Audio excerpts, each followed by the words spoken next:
The chain reaction. Thomas, what you doing? Nolik, leave me alone. No, really. What is that? Quit distracting me, will you?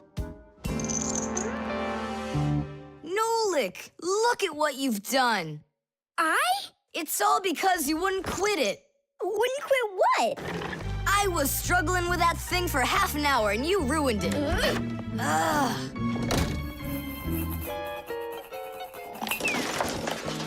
Whoa! Oh! Hey, Thomas, can you hear me? Thomas, let me out!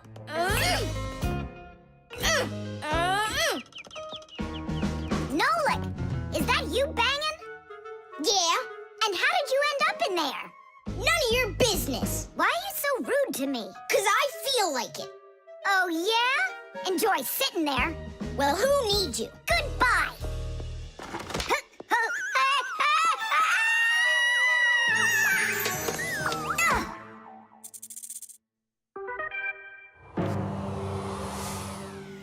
Oh, Simka, what happened to you? Did you bang yourself? And so what? Does it hurt? Leave me alone, Toola. You always have to be fussing over everybody. Come on, why are you so angry, huh? Nolik was rude to me. That means you have to be rude to me? Forgive me, Toola. And where's Nolik right now? There. Let's go see him. Nolik, it's Toola. Are you all right? I'm fine. Why were you so rude with your sister? 'Cause Thomas was rude with me. I get it. It's a chain reaction. A what? Setting a log on fire isn't easy. But it's easy to light a match. Use the match to light kindling, the kindling to light a twig, and the twig to light the log. Have you ever seen a fire grow? It's an example of a typical chain reaction. So be extra careful with fire, because just one match or little piece of smoldering coal can lead to a huge disaster. Yes, they can make a whole forest burst into flame and burn down to the ground. And all because of a simple chain reaction. I don't get you. What chain reaction? What do you mean, Nolik? Thomas was rude to you, then you were rude to Simka, then Simka was rude with me. So there it is, a chain reaction. Yeah, and the rudeness was like a little spark. It just spread and spread and spread like a forest fire. Will you forgive me, Simka? Yeah, all right. I've got an idea. Why don't we try starting our very own chain reaction the other way around? What do you mean? Well, instead of spreading angry and rude feelings, we could spread happiness. But how? It's simple. All we need to do is smile and say nice things to each other. What a great idea! We could work together and fix Thomas's mood. And I know how. Come help me pick up this domino, will you? Everything in the whole universe is made up of atoms. Particles so extremely small that you can't even see them through a microscope. But when a tiny atom splits, it makes a tiny explosion. And that explosion can start another explosion, and another explosion, and another. And now you've got a chain reaction. And that's how a lot of tiny explosions work together to make the gigantic explosion of an atomic bomb, the deadliest weapon known to man. But atomic energy can also be used for peaceful purposes. For example, nuclear power plants use this energy to produce electricity and hot water. And nuclear-powered icebreakers can break through the thick Arctic ice so ships can sail on their way.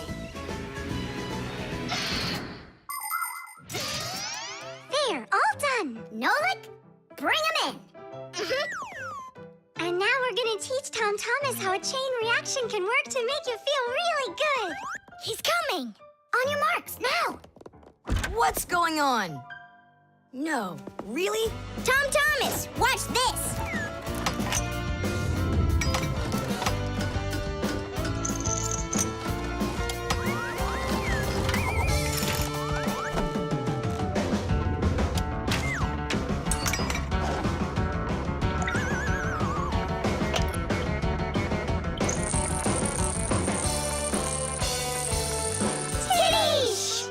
That was so totally awesome! I can't believe what I saw! How did you do that? It was just a real... A chain reaction. What? A chain reaction. The drum. Now, let's turn it on. It's buzzing. You hear it? I would love to, but the only thing I can hear is Nolik's banging. Nolik, what are you doing? I'm rehearsing my solo. Nolik's the drummer in our rock band. Didn't you know that? Why don't you go and rehearse somewhere else if you wouldn't mind? Yeah, all right. I just can't work like this. Nolik, stop it, please. Oh, my head is just splitting.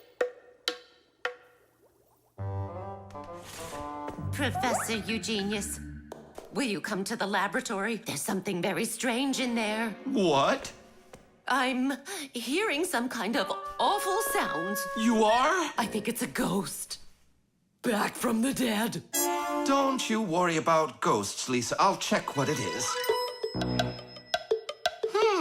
So it's you making the racket. What? I'm just rehearsing.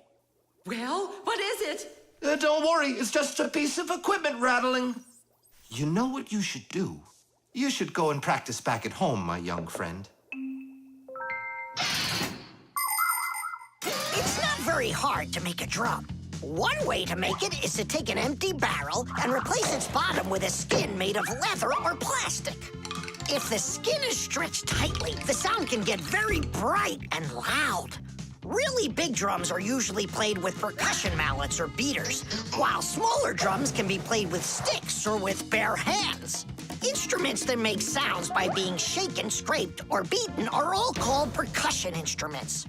There are lots of different percussion instruments, like the small hand drums that are called bongos, big shakers with handles called maracas, cymbals made out of metal. Now those really make a lot of noise. And there's tambourines, ratchets, and even spoons. That's right! People can make music using spoons as a percussion instrument.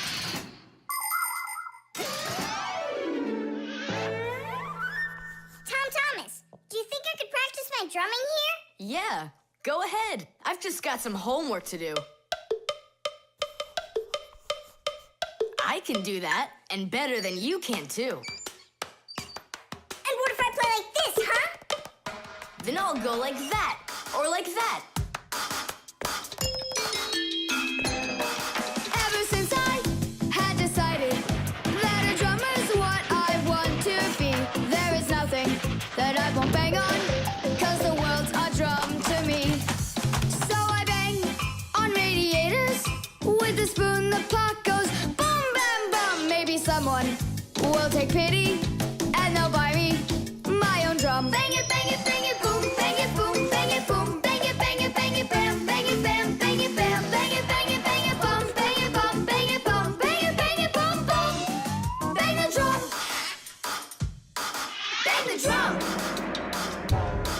Both my father and my mother wish I play a violin instead. I don't want to.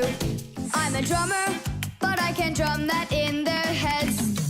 So I bang on radiators with a spoon. The pot goes boom, bam, bum. Maybe someday they will get it and they'll buy me my own drum. Bang it, boom, bang it, boom, bang it, boom, bang it, bam, bang it, bam, bang it, bam, bang it, bum, bang it, bum, bang it, bum, bum.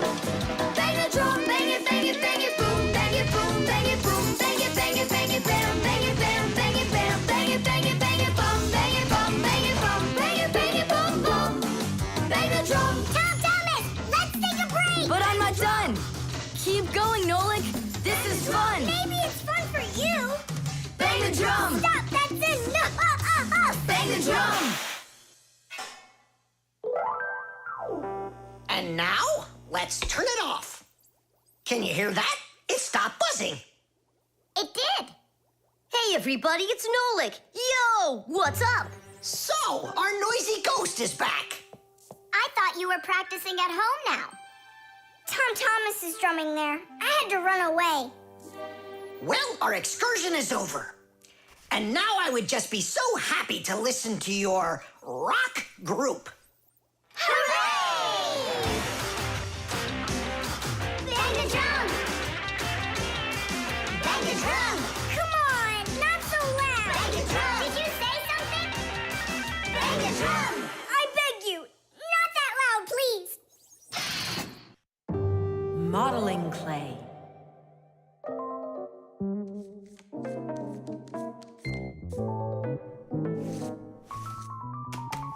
All done.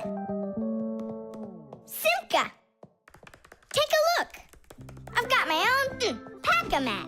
Now look at that, a pack-a-mat made out of modeling clay. But this one's my own, and it looks just like a real one. Okay, you're right, it really does, Nolik.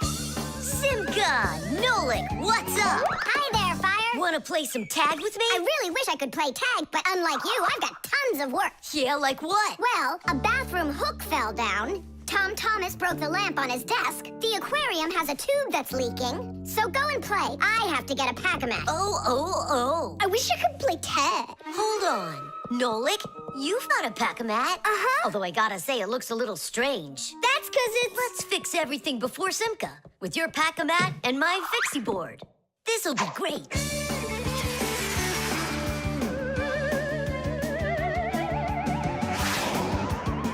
So where is that hook that fell down? All right. Nolik, get out some sticky stuff. From where? Obviously, from out of your pack-a-mat. But it isn't real. I made it out of modeling clay today. Out of clay? Well, it totally looks real. Long ago, back in the Stone Age, people learned how to use clay to make their dishes and sculptures. But the modeling clay that we use nowadays was only invented about 100 years ago. Actually, modeling clay is just plain old clay with some ingredients added so it won't dry out.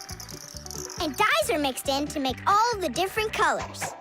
There is just no end to all of the fun things you can make out of modeling clay. I got an idea. Go on, turn around. What are you doing? Grabbing glue out of your pack-a-mat.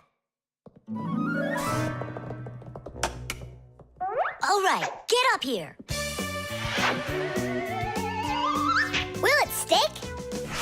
Yeah, of course it will. Let's go and fix the lamp.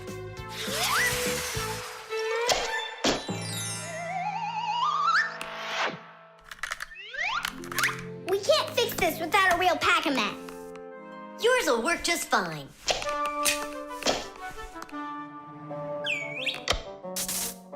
Tadish! So, what else did Simka have to fix? The aquarium. Hop on.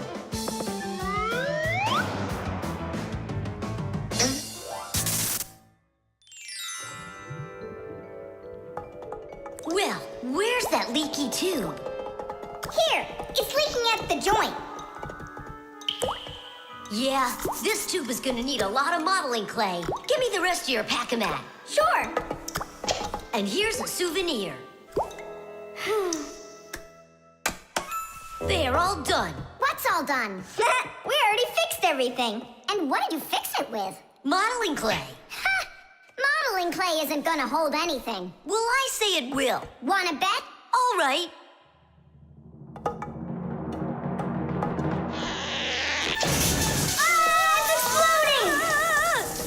What in the world is happening here? Flooding water! You just do as I tell you, without panicking. Did you know it's possible to make modeling clay in your own home? Just write down this recipe. You'll need a cup of flour, a half a cup of salt, and a half a cup of water. Now, mix the salt with the flour and add the water little by little. Mix it together really well. What are you saying? That it looks just like dough? Well, that's exactly what it is. It's just not for eating. It's way too salty. But you certainly can sculpt things out of it. If you want your modeling clay to be colorful, you can add food coloring or watercolors to it. That's it. Your modeling clay is ready to be sculpted. When you're finished, don't forget to let your figures dry in the sun. That way they'll get nice and hard and last you a very long time.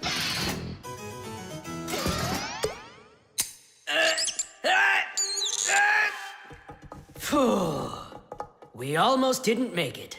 And did you fix the lamp with that modeling clay? Uh-huh. And the hook, too. That was not a good idea. But it was really quick. Hey, that's true. That's why I want to give a medal to you. You're heroes. For real? Of course you are. And here it is, your medal.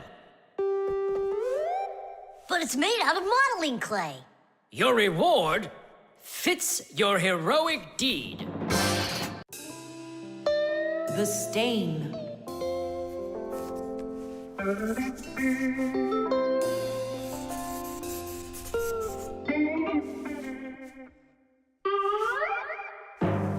Tom Thomas, what's going on? If you really want to watch TV, then you gotta turn it on first. I'm not watching it, I'm looking at my reflection. I'm working on a self-portrait. And which shelf will you be painting in your shelf portrait? It's not a shelf portrait, it's called a self-portrait. It's when an artist draws or paints a picture of himself. Of himself? Ha! You think you've got muscles like this superhero I see here on this paper? How can I see exactly what my muscles look like? And anyway, let the artist do his work. Tom Thomas, your shirt! There's a spot! Oh no! Wipe it off, quickly! It's even worse. So now what? What we really need is Marcia. Ordinary dirt can be cleaned off with a brush or washed off with water. But there are stains that are not that easy to get rid of. Stains from fruit need to be soaked in hot water first. Blood stains, on the other hand, should never be washed in hot water. You can clean stains from paint or rust as well. Only for those, you'll need to use a special stain remover. But stain removers should only be used with the help of a parent or other adult that knows how to use them safely. Hey, I know a great way to do it. What do you use to get rid of pencil marks? An eraser. Only this shirt isn't paper. And so what? Let's try it. What's the harm? Now I've got 3 colors to get off. New idea. We should paint over it with this correction pen. With whiteout? Yeah! That was a bad idea. Now I got it. You have to use some water.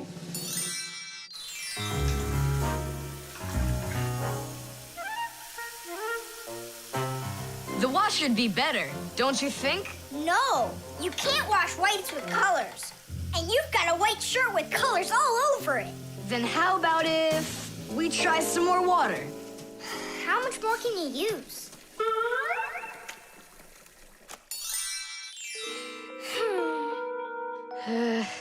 Any more ideas? You know what? It's possible we did something wrong. Everything you did was wrong. You should have used a spot remover to clean off that stain. A spot remover? No way! Oh, take a look at it, Simka. I think it's marvelous. They painted that white shirt so nicely. Toola is Simka's best friend. She's very tall, almost as tall as Papoose. Yeah, she's the tallest one in her class. And she's strong, too. Toola loves to laugh, and she does it louder than everybody. That's just the way she is. Cheerful and kind. Ready to help anyone who needs it, and making sure her friends are getting along. Of course, I don't like that she treats me like a baby, especially since she's the one that's a scaredy cat. She can even get scared of a cute little spider. And she believes in all sorts of silly superstitions and horoscopes. Toola will believe anything you tell her, which is really great because it makes it so easy to play tricks on her. But she takes it all in good fun. That's because she's Toola. It was on purpose, wasn't it? Well, yeah. Tom Thomas, no! Your mom will punish you for just one of them, and now you're gonna make more stains? Don't worry, Nolik. I forgot that this is an old shirt, and I'm allowed to get it all dirty if I want. And I tried so hard to clean it. Put another spot there. And over here. One in the middle. And a line over there. Splendid. That looks great. And how about down there? this style of painting, and properly speaking, it's an abstract painting. They have lots of lines and spots, and everyone sees whatever they want in them. Yeah, look! A golden ball by the river! And there's Tom Thomas with an F on his report card. Tom Thomas, what did you do to your room? And your shirt? You know what they call it? It's, abstract art. There's something good in it. I like it. Abstract art. Isn't it great? Ah, my little artist. The crowbar. Everything's fine here, too. I wish something would break for a change. It's already been a week and nothing's broken in here. Stop worrying. Everything breaks at some point. Well, nothing seems to ever break inside of this house. That's because we take such good care of it. No, Masya, it's boring with no real work to do. We should move somewhere else. When Fixies graduate from school, they must choose the place where they want to work. Some will work at factories, and some on ships, and some in theaters, and some in hospitals, too. Fixies are needed everywhere. Now, Fixie families with children like to choose places that are a bit quieter. Usually, they'll settle inside of people's houses. It's not too noisy there, like in a factory, but there's still plenty of work to do. They need to check on appliances like computers, vacuum cleaners, telephones, irons, and washing machines. And Fixies always try their best. They just love being busy with work. And so if there's nothing broken in the house, Fixie families will move to a new place where there's much more work to be done. Nolik, did you hear that? I don't want to move anywhere. But think about the kids, dear. They've got their school and friends here. Do you like this friend of theirs? A human kid playing with Fixie kids. You know as well as I that it's just not right. All right, then. If nothing's broken down before the end of the day, that's all. We gotta move. Oh, no, I can't. Tom Thomas comes home the day after tomorrow, and we'd be gone by then. Pull yourself together. And I won't see him anymore at all? Nolik, I have an idea. What idea? If something happens to break down before the end of the day, then we're not moving. But what if nothing breaks? Calm down. We're gonna make sure of it. Simka, you're a genius. But how can we make sure of it? We're going to use a crowbar. A crowbar is powerful and simple. It's nothing more than a heavy metal bar with either sharp or flat ends. It can be very helpful for breaking through concrete or ice. It can also be used as a lever to root out a tree stump or move a boulder. If one end of the bar has a claw cut into it, then it's good for pulling out nails. Yes, sometimes the simplest tools are the most powerful ones. Do we have that tool? We've got our pack-a-mat, and it's got everything. Yay! In gadgets and devices, our work will never end. Appliances are fickle, they need a loyal friend. At morning, noon, and midnight of every single day. When there is an emergency, you know we're on our way. 1, 2, 3, inside we'll be to fix what's wrong, till it runs strong. 1, 2, 3, inside we'll be all day and night.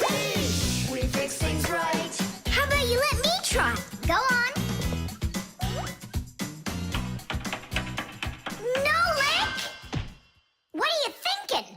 I'm doing like you were doing. No, you're not. Now I'm confused. First off, whatever you break's gotta look like it broke all by itself. Oh, I gotcha. And second, you gotta break it in some way that can be fixed later. Did someone say something needs fixing? Or am I hearing things? Papas, we just found out that the television's broken down. Are you sure? Yeah, And one of the keys on the keyboard is stuck. For real? for real. And the clock's not running either. Oh ho! Masya, our life is getting back on the right track. Should we fix them? Yeah, what else? We are the Fixies! We live to keep on working, and work for us is fun. So we'll just keep on working, 'cause our work's never done. And deep inside of gadgets, if you look when it's dark, you might just see us race around like multicolored sparks. 1, 2, 3, Tadish! Inside we'll be Tadish! To fix what's wrong, Tadish! Till it runs strong. 1, 2, 3, Tadish! Inside we'll be Tadish! All day and night, Tadish! We fix things right. Tadish! Oh, that was a lot to do. You'd almost think that somebody broke it on purpose. Well, we didn't do it. It broke by itself. Yeah, this apartment still needs a lot of work. We shouldn't move anywhere. I like it here. So do I. It's the best. See, we don't need to go anywhere. The wires. Quiet down. Get ready for your lesson. Be quiet. Quiet down, please. Oh, it's so hot here. In today's class, we'll learn about... Whoa! What was that, huh? It must have been an earthquake. Yeah, it was an earthquake. Hooray! Sorry there, Professor. Ooh, I have to find an outlet so I can plug in this fan. Ooh, it feels terribly hot. It sure does. Well, keep looking. You'll find one. Now then, where was I? Oh, right. Today, No, it's impossible. In this whole laboratory, there isn't one free outlet. Look at this. Just pull out one of these wires and then you'll have a free outlet. I can't. I fear I could pull out a plug for something important. Volt himself would get all tangled up in these wires. Whew. Don't worry about it, Professor Eugenius. We'll find a free outlet for you. that's right, my colleague. A cup of tea will do you good, so just go relax. Thank you, my colleague. And as always, I'm eternally grateful. Fixies have opened schools for their children in all sorts of different places, like factories, stores, and warehouses. Anywhere where there's lots of machines and appliances and places to hide from humans. And this is where we hold our school, right here inside the laboratory of Professor Eugenius. It's a fantastic place for me to hold class. Every day, new devices, materials, toys, and even food are brought here for examination. And there are lots of scientific devices and tools to study here as well. But most importantly, we never need to hide from the head of the laboratory. Because my colleague, Professor Eugenius, is someone I'm proud to call a friend. He loves Fixies, helps us anytime we need, and will never let our secret out. What should we do first? We have to start out with pulling apart these wires. That'll take a second. Over here! No, here. Nolik, come help! Let's do this. Come on, come on, come on, come on, come on. Just one more time. Stop it! I can't get out! Loosen the wires! We need to pull out this one! Stop this nonsense, will ya?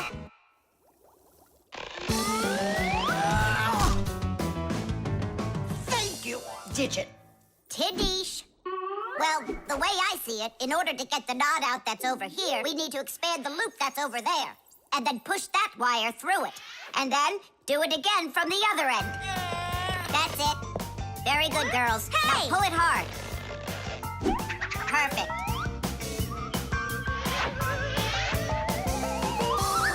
Hey, check it out. This green wire up here isn't plugged into anything. Then no one's using it. So that means we should go and pull it out from the outlet. Got it.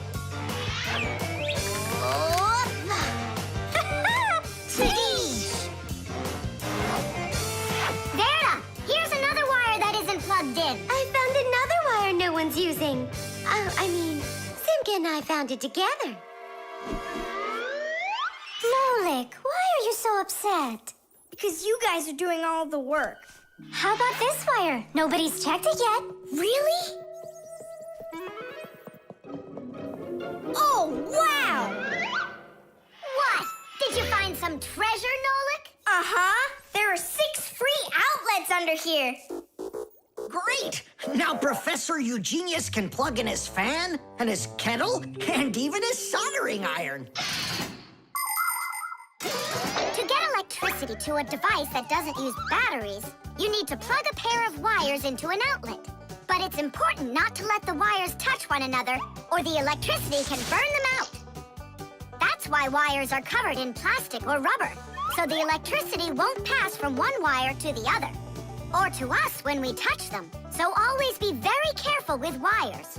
And never, ever touch a bare wire. You could get killed by the electric shock. Oh, what would I do without my wonderful friends? Thank you. Sorry. I wanted to... I should go. Go ahead. That's a great idea. And we'll start our class. What were we talking about? All about wires. Well, it looks like our class is over. Time to go play. The team. The first period is almost over. Tom Thomas's team is leading 2-0. There's no getting around the difference in class. Simka, pass to me.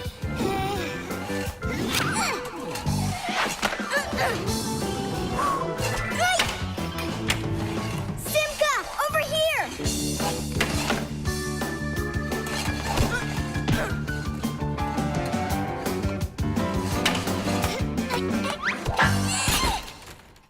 Goal!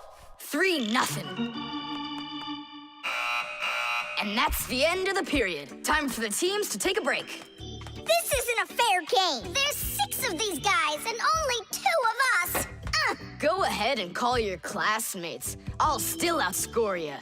You sure about that? Uh-huh. Well, Tom Thomas, you asked for it. Young Fixies take classes and study just like human kids. But Fixie schools are quite a bit different than schools for people. To begin with, there are no more than 10 students in a room. In Simka's class, for instance, there are 6, and the children don't study in one place. On one day, the lesson could be inside a refrigerator, the next day in a computer, and the day after that in a vacuum cleaner. This is the best way for Fixies to learn all about them and put their new knowledge to the test. But the most important thing is that they have to learn to work as a team and help each other. Stronger Fixies helping weaker ones, and older Fixies helping younger ones. This is a must for Fixies, because appliances are so very big that if we didn't work as a team, we little Fixies could never get by. As the second period is about to begin, our full team comes to the ice. Huh? Introducing the engine of our class, Fire! My motor's roaring. And now the brains of our class, Digit! Okay, what's the score?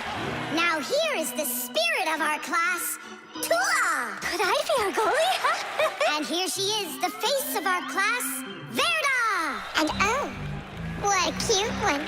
So you want to quit, Tom Thomas? I'm not afraid of you.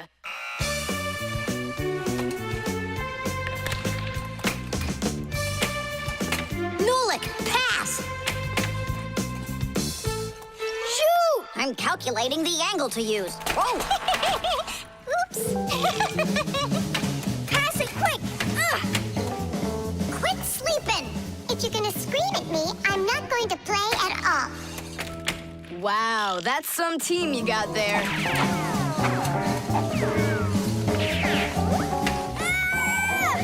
6-0. It's a blowout. Now the intermission before the final period. We're missing something here. I can tell you what. You mean confidence? Calculations? Elegance? I know speed. What's missing here's teamwork. Simka, you're right. It's one for all and all for one. Then here's what we're gonna do. We got it.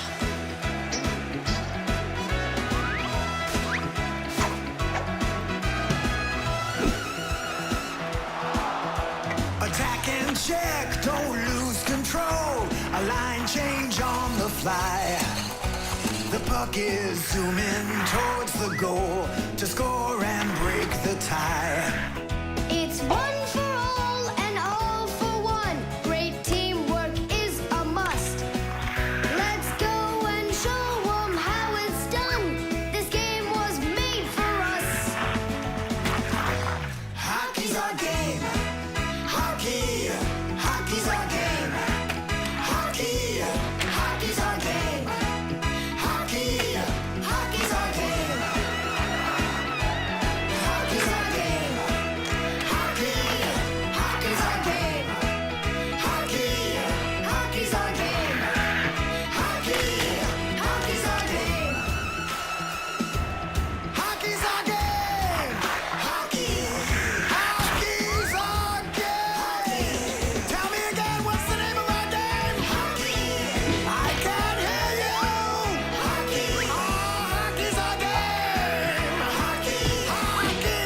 Tom Thomas, what do you say now?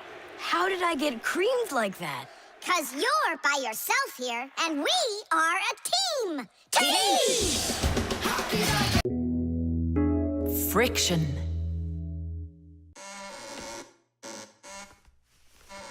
Oh, Tom Thomas, that door of yours squeaks terribly. Yeah, and it's not easy to open either. Well, that's because the hinges are rubbing. That's why your door is not working right. How can I fix it? Just reduce the amount of friction. How? With some oil on the hinges. I can do it for you because I've got a pack-a-mat. All right. Simka, can I help you? Sure you can. Wear the pack-a-mat, all right?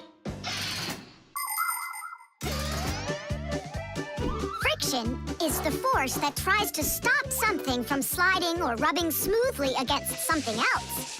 Rubbing can make things wear out quickly if there's a lot of friction.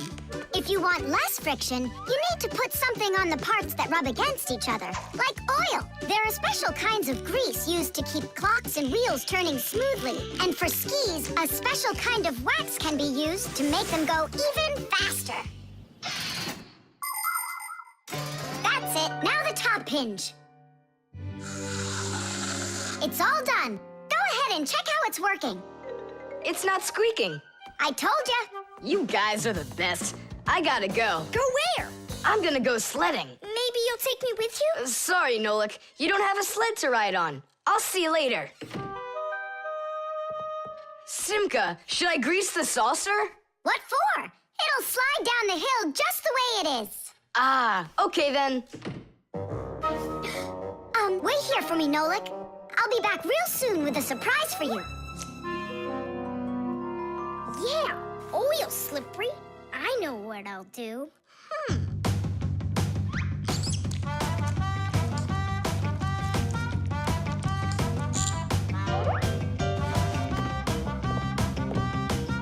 Wow! Talk about no friction!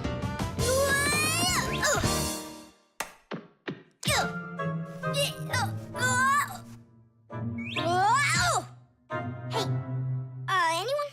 Help! Help! Simka! Nolik, are you all right? Just stay where you are. I'll be right there.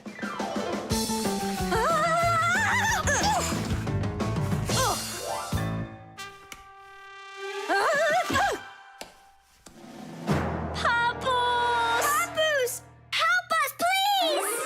Who called for me? Help is on the way! Hey, what are you up to? Grandpa, stay away from here! You'll fall over. Huh? What did you say? Stay where you are!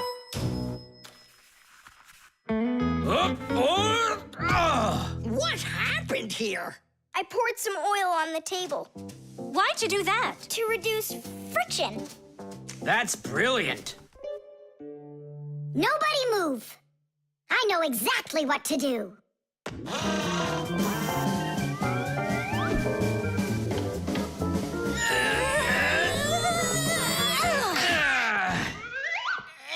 And what was the problem you had with the friction?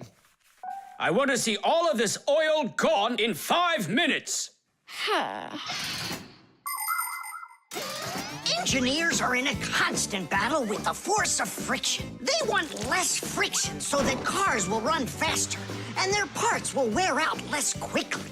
But just imagine what the world would be like if all of a sudden there was simply no friction at all. Everything would start slipping out of our hands and falling off the table. Knots would untie themselves, and that's not the half of it. Cars wouldn't be able to run without friction either. Wheels would spin around and around in one place, unable to grab onto the road.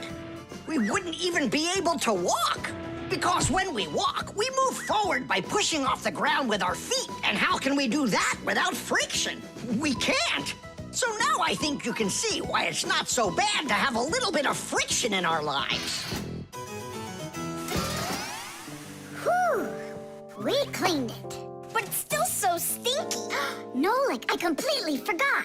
I promised you a surprise. Look! What is it? I made you your very own saucer for sledding. Oh, that's great! Only, what good is this thing without snow? Nolik, hey! Look what I've got for you. Snow? Yeah. Is it real snow? Really? Yep. Now you've got your very own hill to sled on. This is great! What an awesome surprise! And you don't need oil to make it go quickly. Yeehaw! The barcode. And so, what do we do if we happen to see humans? Hide from them, right? And what if you've got nowhere to hide? Then we turn ourselves into screws. That's correct. Where could it be? Where on earth could I have put it? Oh, I'm such a scatterbrain. Ah, it's Professor Eugenius. There's no need to hide from him. He's our friend. Where has it gone? Did you lose something again, Professor? Yeah, how did you guess? It's just awful. Yesterday I started testing a new iron, and today, it's totally disappeared into thin air. Where could you have put that thing? I've got it down to 2 places. It could be in the warehouse or not in the warehouse. Yeah, that information will help us find it. Or not help us find it. Class, follow me to the warehouse.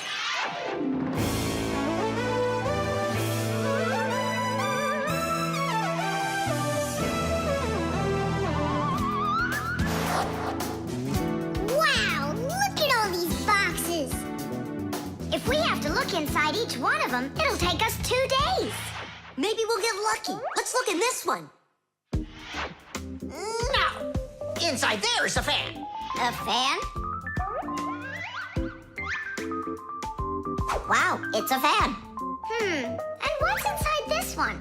A mixer. Yeah, amazing.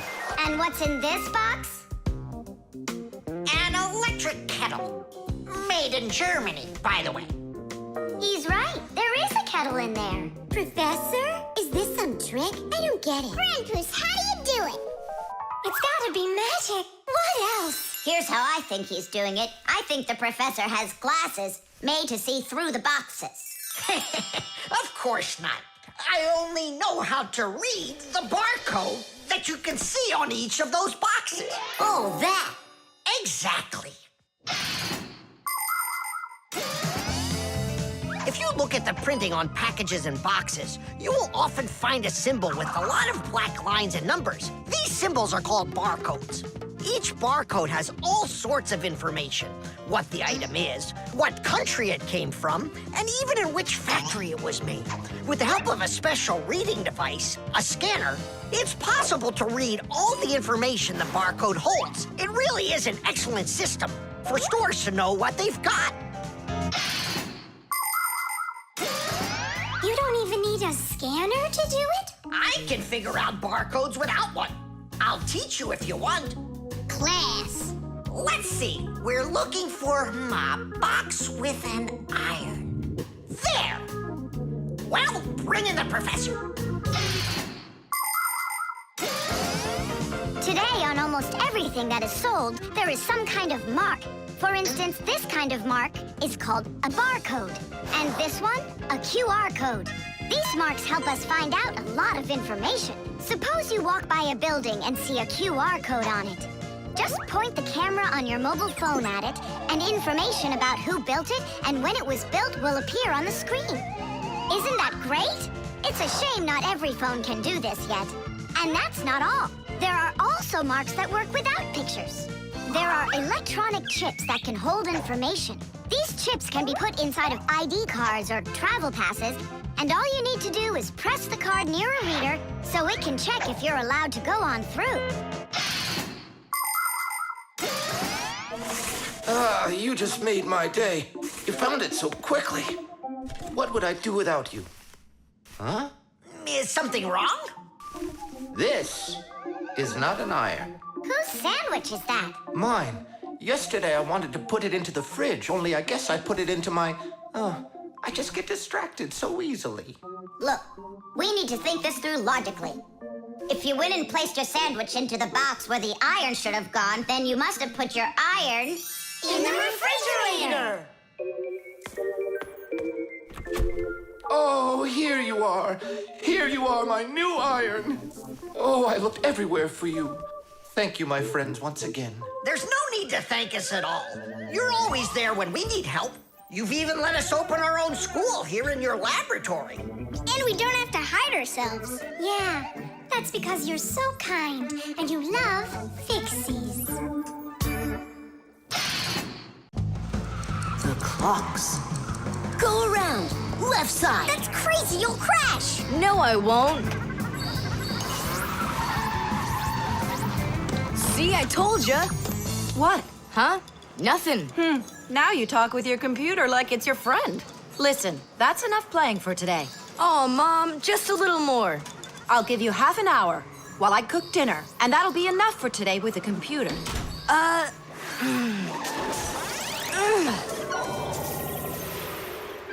This stinks. I'll never get through all of these levels in half an hour. No way. Hey, but what if we could stretch out the half hour? How?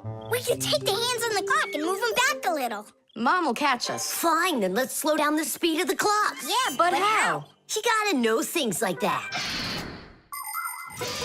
Since olden times, many clocks run with the help of a pendulum. The pendulum controls how fast the hands of the clock turn. If you make it longer, the pendulum will start to swing slower, and the clock's hands will slow down. If you make the pendulum shorter, the clock will tick faster. Most clocks that are made today don't use pendulums. They run with the help of springs or with an electronic chip instead. But even so, there are ways to change the speed of these clocks, too.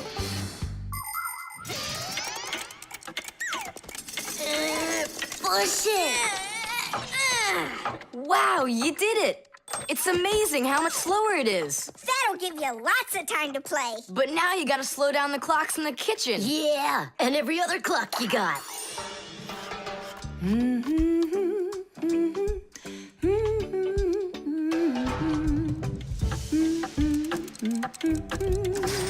I just have to turn this to make the pendulum longer. Uh-huh. And now the clock will go slower.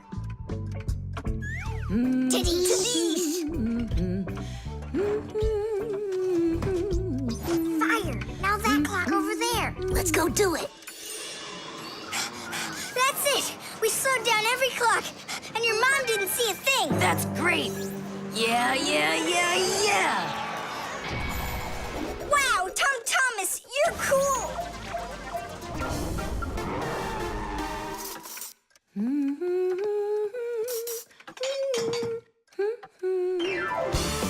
Amazing! He got another one! Awesome! You're unbelievable! Way to go! Huh. That's strange. Hooray! Incredible! Yay, I did every level. Oh, thanks. You're both just... The Time Masters of the universe! Yeah, but I'm getting really hungry, and Mom hasn't called me for dinner. Because a half hour hasn't passed on the clock. Hey, do you smell that? Something is burning. What happened? A fire? I don't get it. I was just waiting for 30 minutes like I always do, but everything burned this time. Maybe the clock stopped? No, take a look. They're working. Oh, I'll make you some oatmeal.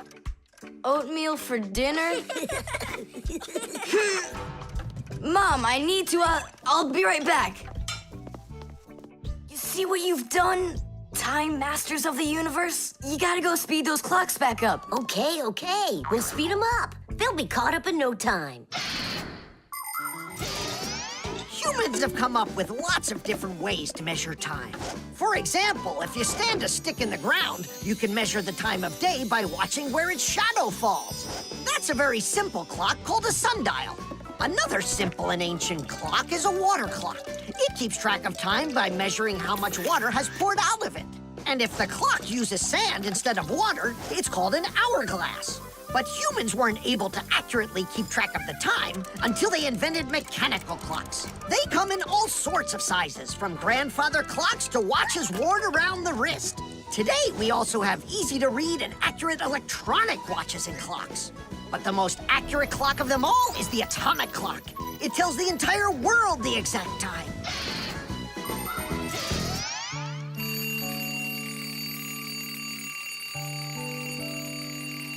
Tom Thomas, why is your alarm clock ringing in the middle of the night, huh? Really? Is it still night out? Look, Tom Thomas. But the clock says that it's morning. Interesting. Yesterday, Fire and I sped up all the clocks, so that's the reason the alarm went off. Sped them up? Are you crazy? Tom Thomas asked us. So what do we have to do now? Don't you know? Get to school, it's time. I'm joking. Go back to sleep. Don't worry, I'll get all the clocks working right again. Can I go and fix them with you? Ha! Fix them? You boys are the ones that always make the problems. The level. Tom Thomas, I'm really sorry. The movie this weekend, I have to cancel. You do? I need to go to Africa for work. I leave tomorrow. Oh, cool. You think I could go with you? To Africa? Can you even find it on the map? Africa. Here we go. No, you're still too little. When you grow as tall as the top of Africa, then I'll take you with me.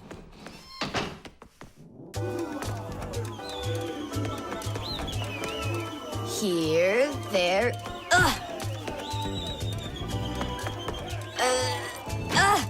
Tom Thomas, what you doing down there? I want to know if I'm as tall as the top of Africa or not. Well, do you know your height? Okay, then let's measure you and mark how tall you are. You just need to hold the book, all right?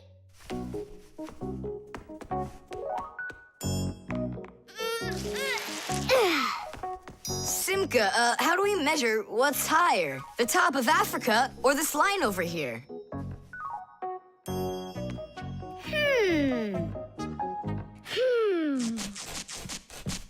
It's a tough one.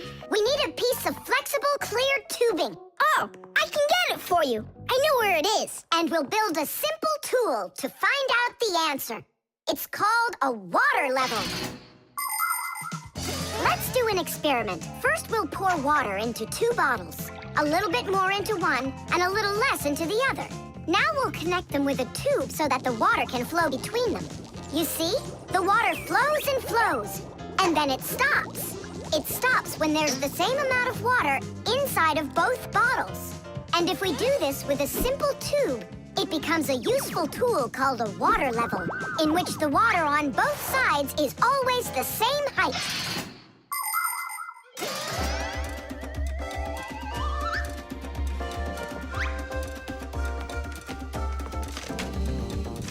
I'm gonna watch the water level on this end, all right? Be careful how you lift it, or the water can get out. Nolik, what's going on? The water inside the tube is even with the line. There you go, Tom Thomas. Where the water is right now is how tall you are. And? Well, it looks like Tom Thomas isn't quite tall enough for Africa. What if we hold the tube a little higher? You can try if you want, but the water's gonna stay where it is. See? The water level on your side always stays the same as on the other side. I'm not getting that tall for a while yet. And what if we just lower the map a little? That wouldn't be honest. But it would be clever. There are a lot of great proverbs, but my favorite one is measure twice, cut once. And to measure things right, you need measuring tools. The simplest one is a ruler. With its help, we can find out the length of an object. A watch can tell us how much time has passed. A speedometer shows us how fast we are moving, like in a car or on a bike. An electric meter keeps track of how much electricity we are using. A decibel meter can tell us who is screaming or stomping louder. And a beam compass is used to accurately measure the size of a coin or a hole. We couldn't get by without wonderful tools like these. If we didn't measure the things we are building carefully, everything around us would just come loose and fall apart. Uh-oh. Dad, Dad! Look, Dad. That's strange. Looks like you are a little taller. Does that mean you'll take me with you? Yeah. Are you ready? Yay! But everyone who goes to Africa has to get vaccinated. You're okay with that, aren't you? I need vaccinations to go. Are you sure? Yeah, there's one against malaria, tsetse fly, crocodile bites. Altogether, there are 10 shots. 10 shots? Yeah, 10. Oh. Dad, you know, I was joking. After you left the room, I moved the map down. Okay, I see. And I was joking about all those shots you need. What? You mean you don't need to get shots? You gotta, just not 10. So how many? 9 of them. There's no vaccination anywhere to stop a crocodile from biting you. The vent. Tom Thomas! Tom Thomas! Okay.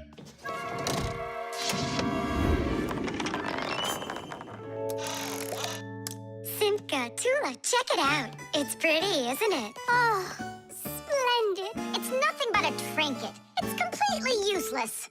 Useless? Look how well it matches my hair clip.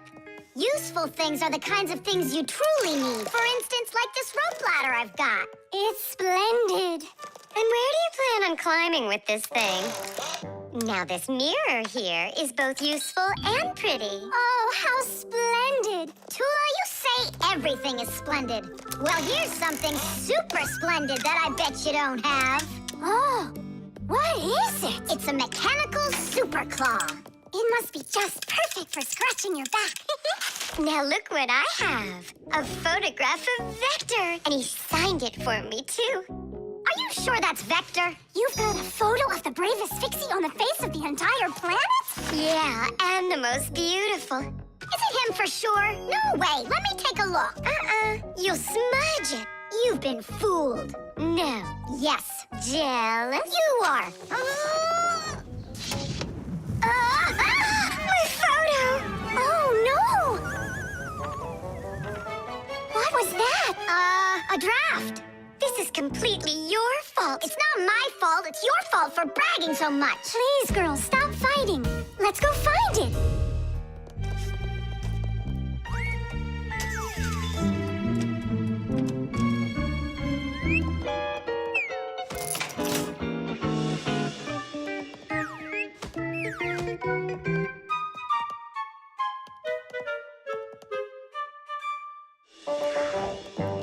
It's just horrible to lose a picture signed by the most famous Fixie ever. It will be horrible when that picture of a Fixie is found by humans. So where could it be? I know how we can find it. Exactly. We'll blow a bubble and watch which way it goes as it floats away. We'll follow it and find your picture. Do you know why you can blow bubbles out of soapy water? At the surface of any liquid, there's an invisible film that is very thin but very strong. If you want to see it for yourself, fill up a glass with water all the way to the very top. Now you need to take a coin and carefully drop it into the water sideways. Then drop in another coin, and another, and another. You'll see that the water doesn't pour out, but rises up and forms a hump. That's because the water at the top sticks together. Why? Because of a force called surface tension. Thanks to surface tension, water can form drops. It also helps us blow soap bubbles, because when we add soap into the water, the film gets even stronger, but still not strong enough to stop the bubbles from bursting. Okay, it's ready. Now we need to blow. Do it together. And... I don't think this way's gonna work.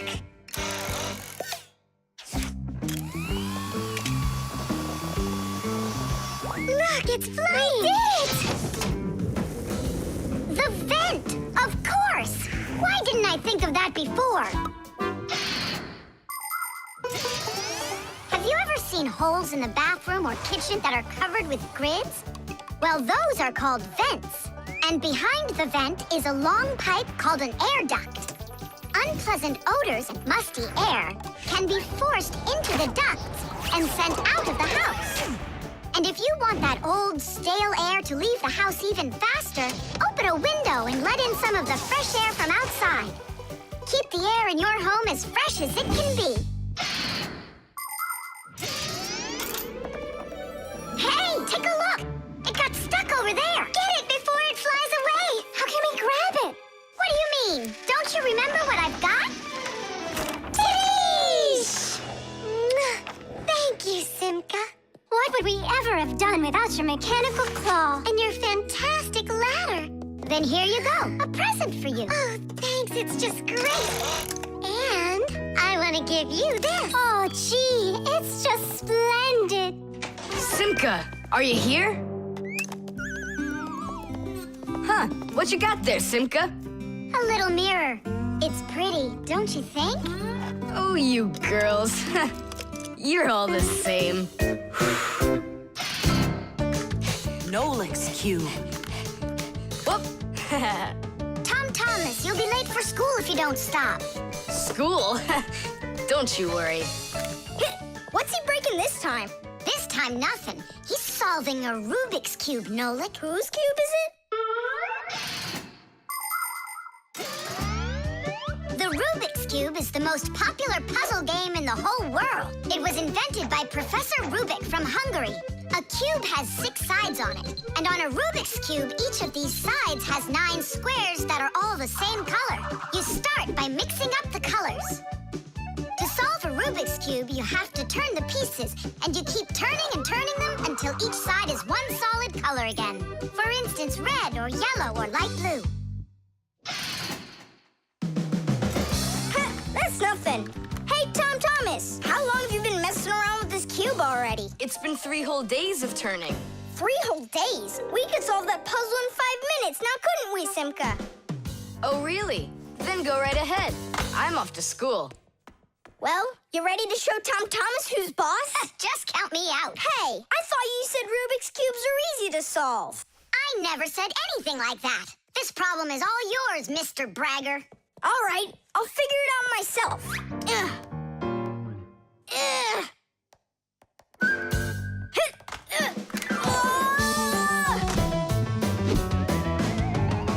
Hey, Nolik, looks like you've got a problem.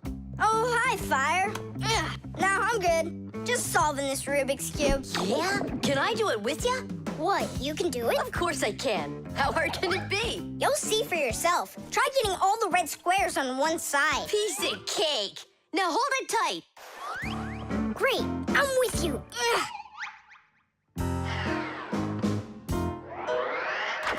Whoa!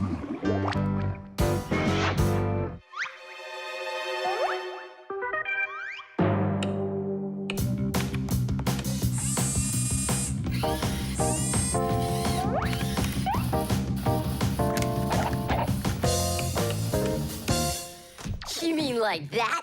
Class. And what about this side? What? This side's gotta be all blue. Okay, let's go fix it.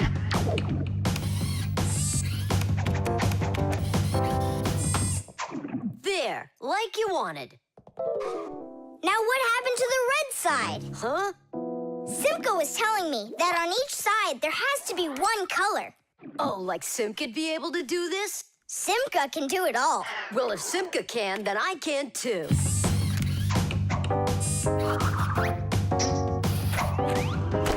Oh! Fire! You busted the cube! I didn't bust it. I took it apart.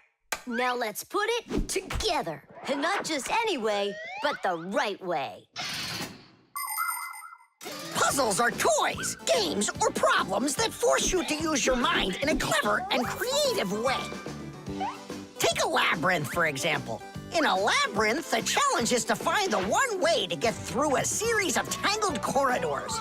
Another fun puzzle is a jigsaw puzzle. Here, you need to put together a picture out of many little pieces. For this, you need to not only pay attention, but be patient. And there are all sorts of puzzles for the computer.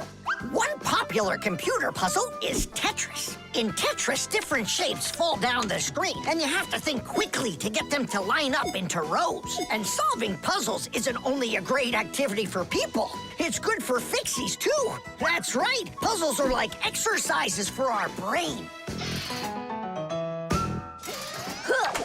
There, all done. Nolik, you better hurry, because Tom Thomas is on his way home. Hi there, Simka. Just take a look at this. We did it. I can't believe it. How? Oh, it was a piece of cake. Simka, Nolik, I'm back. Well, I'm out of here. Ciao. Woohoo! Wow, you really solved it. It was Nolik. Nolik, you are cool. So how? You see, first you break it apart into all of the pieces, and then you put it all back together. No. That's cheating. You gotta turn the cube, not take it apart. Now I'll solve this cube, honestly. I don't think you can. Why, so sure? I glued it together. How come? So you'll stop straining your brain with it. Now the cube will always be the right way. But if it doesn't turn, it's not a Rubik's Cube.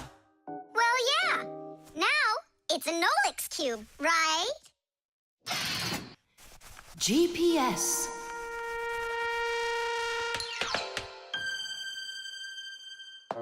And 3, 4. Stop. Who goes next? I'm next. 5. 1, 2, 3. 3. And Wait, I gotta choose a route. Should I go here or there? choose already. Nolik, what are you doing over there? Nothing at all. Just waiting at my place. Good, and don't get off it. Wellfire? What was that? The alarm on my Fixie tab. Oh, our lesson's about to start. Hurry! What about the game? Later!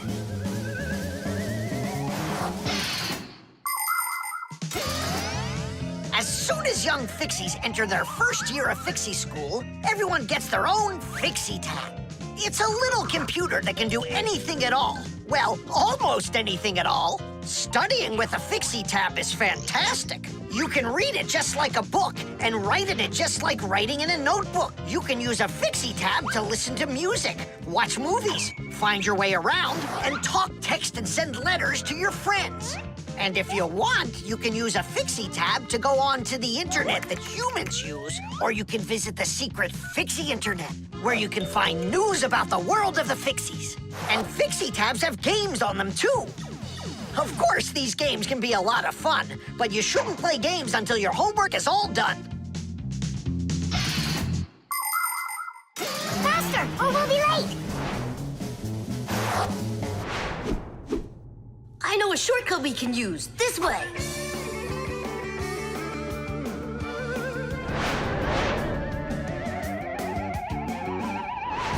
Now which way do we go?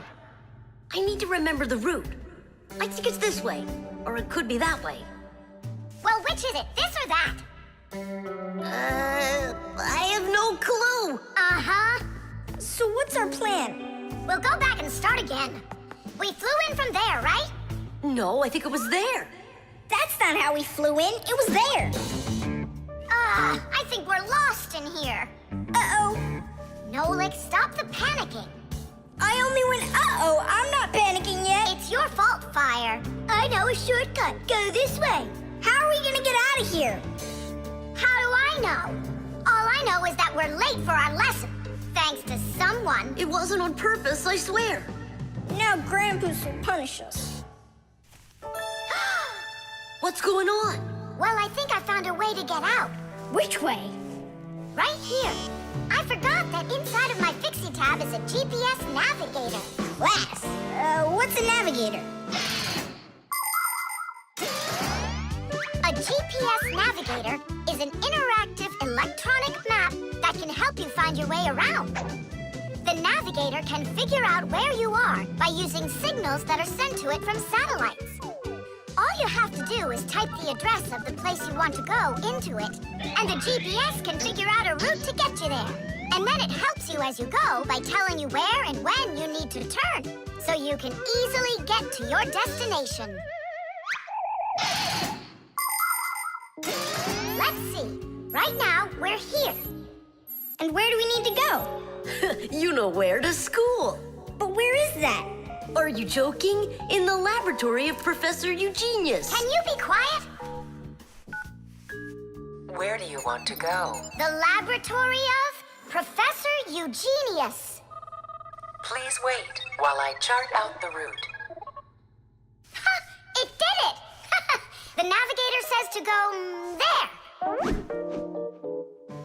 Hey, what are you doing over there? Come on!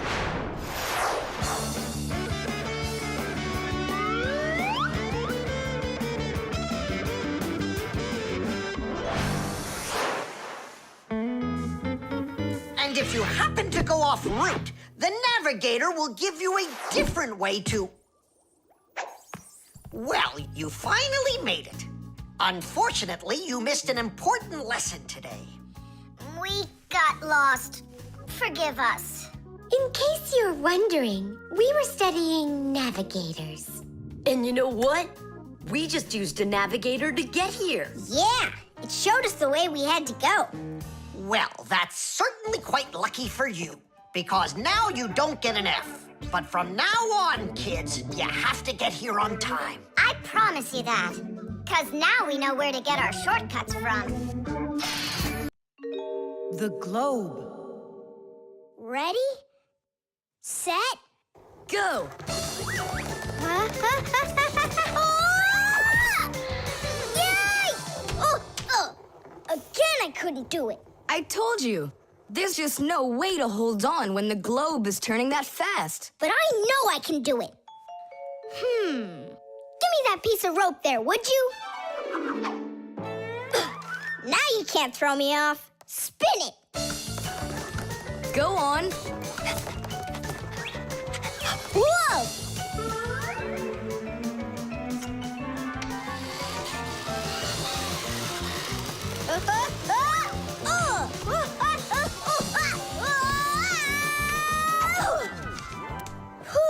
What you doing?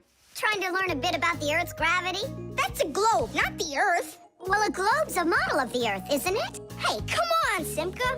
The globe looks like a ball, but the Earth is flat. We walk on it. The Earth also looks like a ball. It's just a very, very big one. It's not true.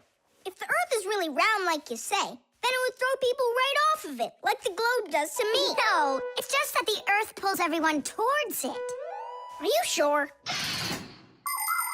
The planet that we live on, the Earth, is a huge sphere. The Earth revolves around the sun, and the moon revolves around the Earth. Do you know why they don't fly away from each other? It's because of a force called gravity that pulls all objects towards each other. The heavier the object, the stronger its pull. That's why people, rocks, air, and water get pulled towards the Earth instead of floating up into space. Thanks to gravity, we are able to walk on the Earth. Then why doesn't the globe pull on me like the Earth does? Because this globe is very light.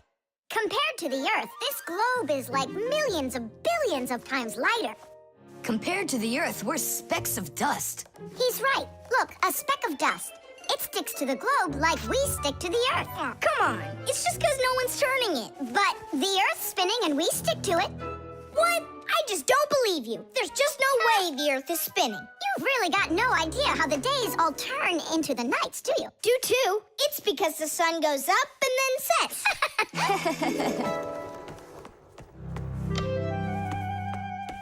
Watch this. Our sun's here, and you're over there. On Earth. Is it dark, Nolik? It's dark. Then it's nighttime on your side. And here, it's day. All right. Now we'll turn the Earth. Hooray! Now it's daytime for me, and night for me over here. Ah, my side got dark again. And for me, it's a new day. All right, fine. You guys were right. I believe you. The Earth is spinning. The Earth goes round and round like a tilted spinning top. And as it spins, the sun shines its light on whichever half of the Earth is facing it. And as the Earth makes one full turn, we watch. how the night becomes day and the day becomes night again. It takes 24 hours for the Earth to make one full turn. But that's not all. The Earth is also traveling in space around the sun. It takes the Earth 1 year to make a full circle. As it goes along its way, the top and bottom of the Earth take turns being closer to the sun. That's because the Earth is tilted. When the top half is closer to the sun, it's summer there, while at the very same time on the bottom half, it is winter.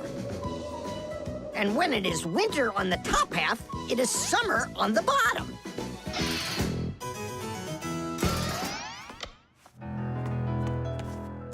Nolik, where are you? I'm not sure. Somewhere in Kazakhstan.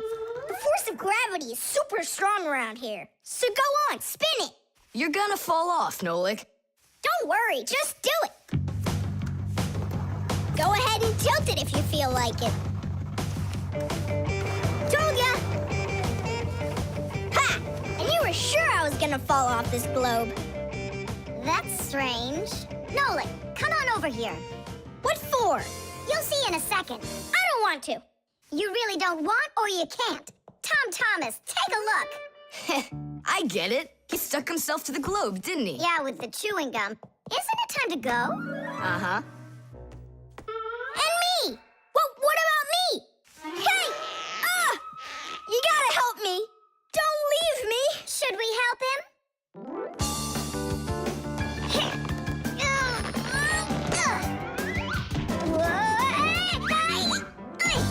I never would have thunk it, but the pull of chewing gum is even stronger than the Earth's gravity.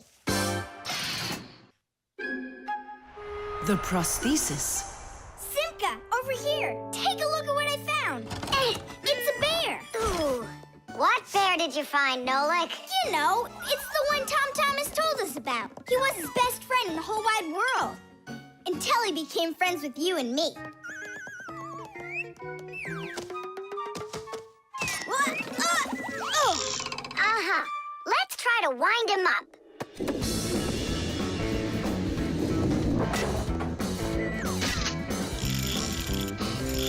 Come on, come on, come on. There you go.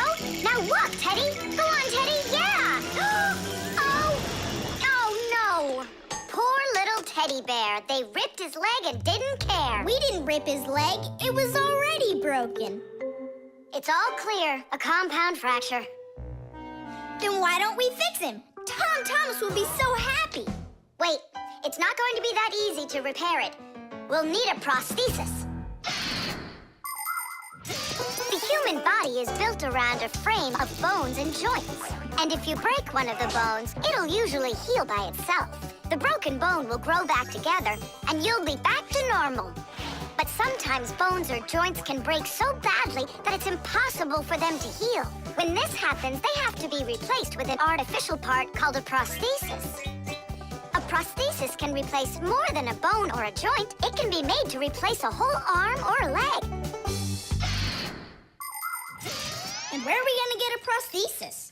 I'm positive we can get it from Professor Eugenius. You're right.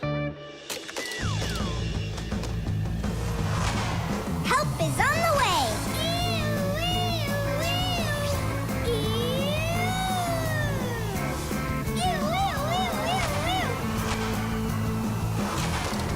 Hello, Professor Eugenius. Ah, I'm pleased to see you, dear children. How do you do? Hi there. Professor Eugenius, can you make a prosthesis? What, have you broken something? No, not us. It was the bear. He broke his leg. What bear? The teddy bear that used to be Tom Thomas's friend. Ah, now I see. Today, with the help of modern prosthetics, more is being replaced than just arms and legs. For example, if you lose a tooth, it can be replaced with an artificial one. That's also a prosthesis. And there are times when a person starts losing their vision because the lens in their eye gets foggy and can't focus. For this, there's another kind of prosthesis, a new clear artificial lens. A prosthesis can also be used to help people with poor hearing. A tiny device can be put inside of somebody's ear so they can hear what's going on. And that's not all. People have also learned how to treat a sick heart by replacing its worn-out parts with prostheses. What fantastic inventions these prostheses are. It's amazing what they can do. They help people live a full life. Professor, is it working out? We'll know soon enough.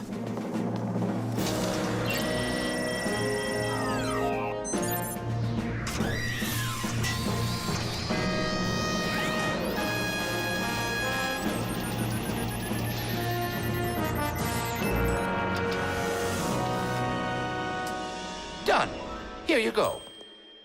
Thanks so much for your help, Professor Eugenius. Not at all. Take care, kids. In gadgets and devices, our work will never end. Appliances are fickle, they need a loyal friend. At morning, noon, and midnight of every single day. When there is an emergency, you know we're on our way. 1, 2, 3. Inside we'll be all day and night. We fix things right. Well, now this old friend of Tom Thomas's will be just like new, Nolik. Simka, if Tom Thomas makes friends with the bear, then what? Will he stop being friends with us? Hi, everybody. Hi there. Oh, my teddy bear. You found him for me. And you fixed him. Ah, thanks a lot.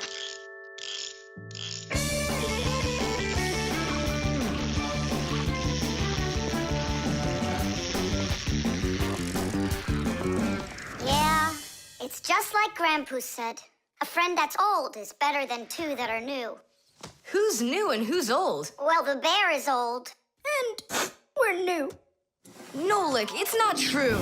You're the Fixies, guys. You're my very, very best friends in the whole wide world. Tish! The disguise.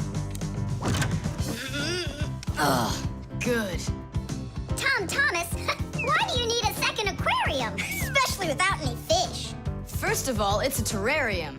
And it's not for fish, it's for lizards and snakes. Ooh. My friend Katya asked me to take care of him while she's away. That's why I brought him here. Take care of who? There's no one in there. Ah! What is that? It's a chameleon, Nolik. I think he's awesome. It's a bad idea to take him out. He might run away. Don't you worry, I got him. What a monster. But how come I couldn't see him before? It's because a chameleon knows how to disguise himself by changing the color of his whole body. Have you ever seen a military uniform? They have special patterns and colors that help soldiers hide. That's called camouflage, and people learned it from animals. For instance, a caterpillar can look like a twig, and a seahorse can look like a piece of coral. An ordinary gray rabbit becomes white in the winter, so a wolf will have trouble finding it in the snow. But the champion of camouflage is the chameleon. This master of disguise can change its color in just a matter of seconds. Hey, Tom Thomas, where'd your chameleon go? Oh, it disappeared. It didn't disappear, it camouflaged. He won't hide for long. Let's find him.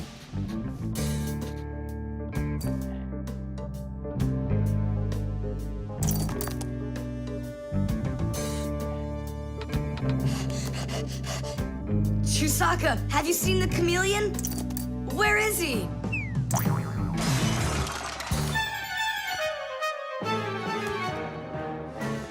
Do you see him?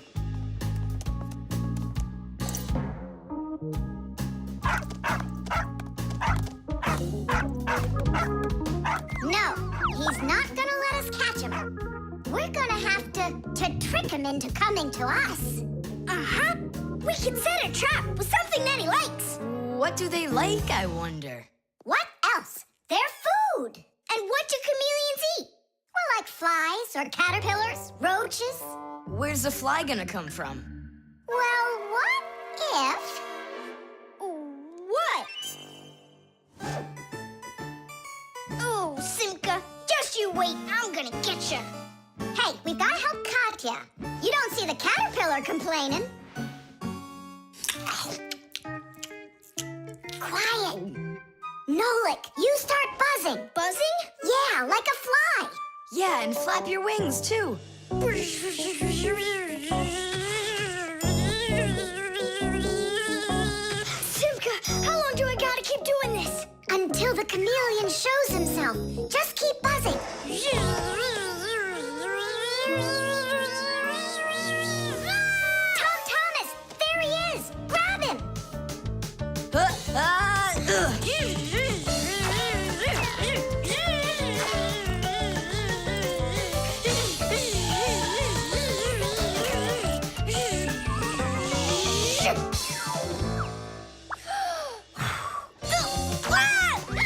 Let go of my brother!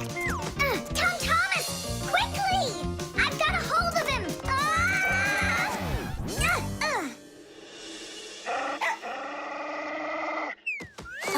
Yep, I gotcha.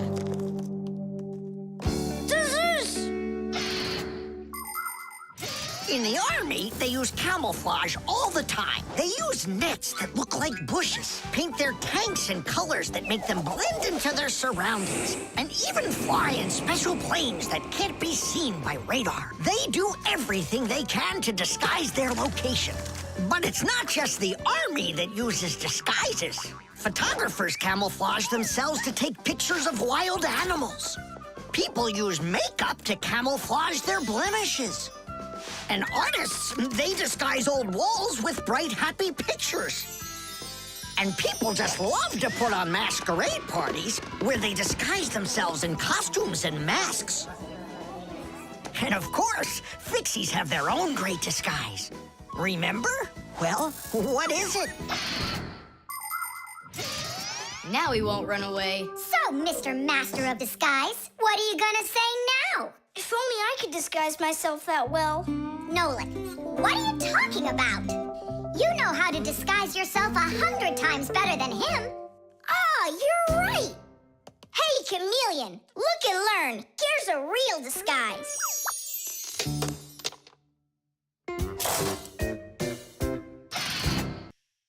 The Kaleidoscope.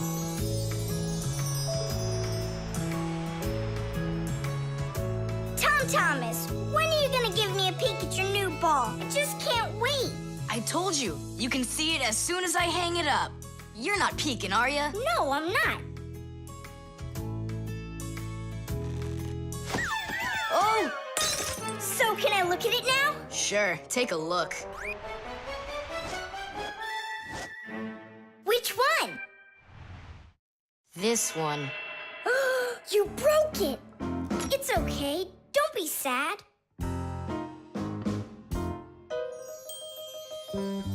I know what to do.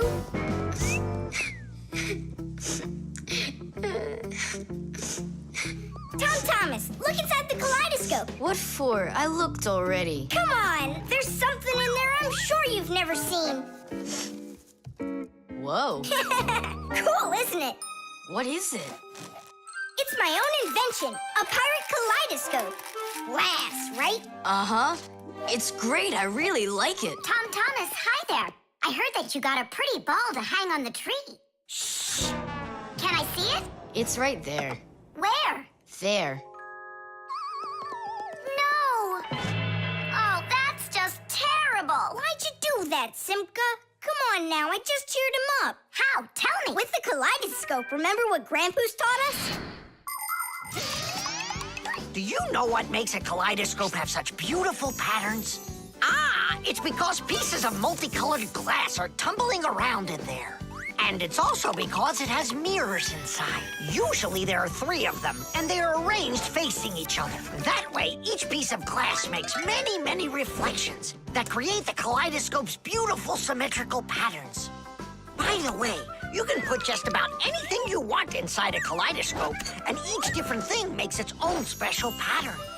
Yes, there are all kinds of kaleidoscopes. Some with buttons inside, some with flowers, and even some that are filled with insects. Once, a very rich man had a kaleidoscope made with precious stones inside. Yeah, it probably wouldn't have been nearly as beautiful if he had just filled it up with money. Tom Thomas, look inside the kaleidoscope. I already saw it. It's pirates. Nah, it's not about pirates. We changed it. Go on, look and see. Wow. You like it? A lot. Hey, what did you put in there? A few pieces of the ball that you smashed. It's even better for Christmas, isn't it? Mm-hmm. That didn't work at all. Merry Christmas! We came to take a look at that splendid new Christmas... What's wrong? Don't even ask us that. it!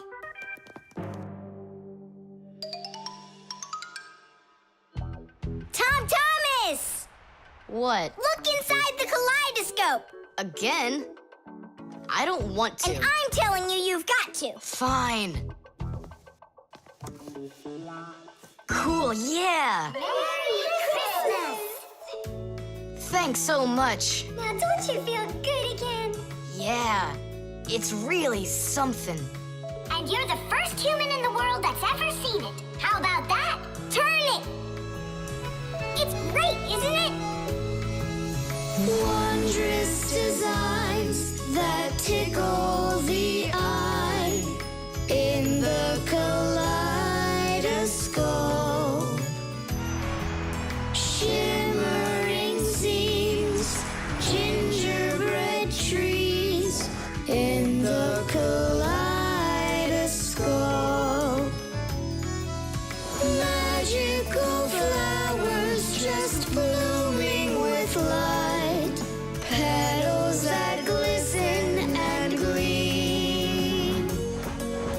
Kaleidoscope, kaleidoscope, a crack to the world of dreams. Kaleidoscope, kaleidoscope, a crack to the world of dreams.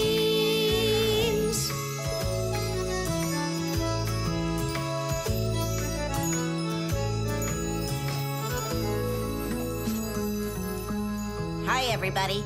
Tom Thomas, I came to look for myself at that beautiful Christmas. It's okay. What's more important? Having such awesome friends? Or some ball hanging from a tree? The armor. 23, 24, 25. Ready or not, here we come! I heard him. He ran into the hallway. You check the kitchen, Nolik, and I'll check the living room.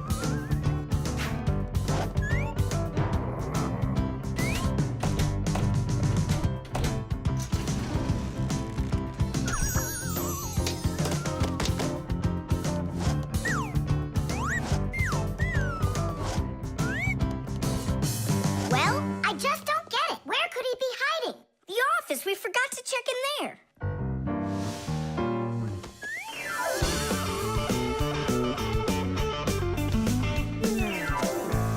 There's nowhere in here for him to hide. Inside the shark.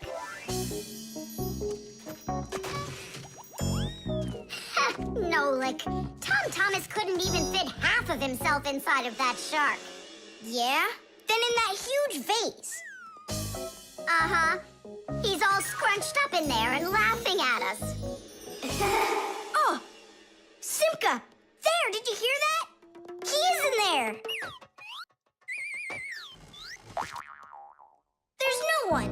But I know that I heard a hee-hee. You imagined it. Let's go take a look in the bathroom. I imagined it. It's so stuffy inside this armor.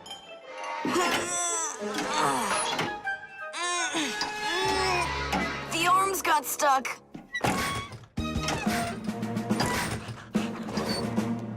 Where else could he be? Oh, who is that? Ah! Simka the Knight! He came to life! Well, how much longer are you gonna look for me? Armor is very hard clothing worn by warriors to protect them against swords and arrows. People started making armor in ancient times, but the full body armor that knights wore didn't start until the Middle Ages. The armor worn by knights on horses was heavy. It could weigh 100 pounds, and if a knight got knocked off of his horse, he'd need help to get back up again.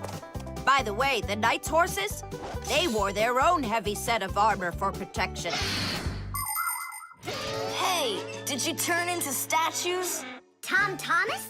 Is that you in there? Who else? Lift up this visor, I can barely breathe. And how come we should do it? 'Cause I can't. Don't you see? My arms got stuck. We see? You look funny. Funny to you, but now I'm stuck and I can't get out of here. Come on, help me out, please. Just what we need right now. Chusaka, what's wrong with you? It's me. Hey, stop it.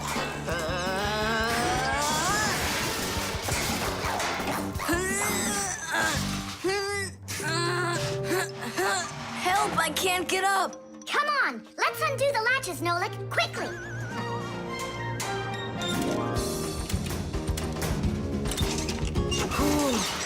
Thanks for helping me. It was nothing. I couldn't have done it without you. Let's put the night back together. Uh-huh. Before Dad gets back. Protective clothing isn't just for people who are fighting in battles. Travelers put on special nets to protect themselves against mosquitoes and gnats. And beekeepers wear protective clothes too. If they had nothing to protect them from bee stings, their job would be quite painful.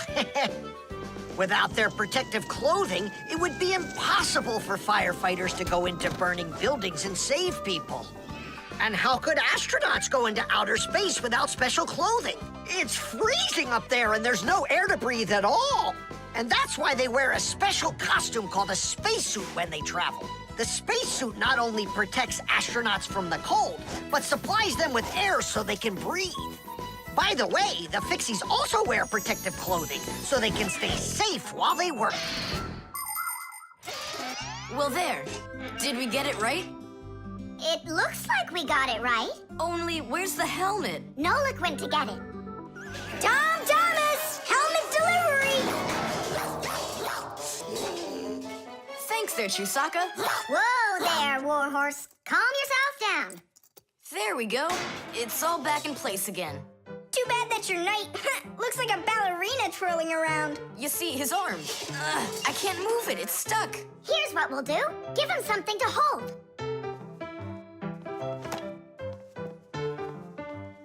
Well, how's that look? Perfect. Now we can paddle into battle. Tubes. Today's lesson will be on pipes and tubing. Right here inside of this laboratory, you can see them all over. Look, over there, and there, some more over there, and there's another one. So, who can tell me some different uses for tubes? Digit. They're used in plumbing to carry the water. Nolik, in school we don't give an answer without being called on. Digit. You can... And for carrying waste. I am talking to Digit now.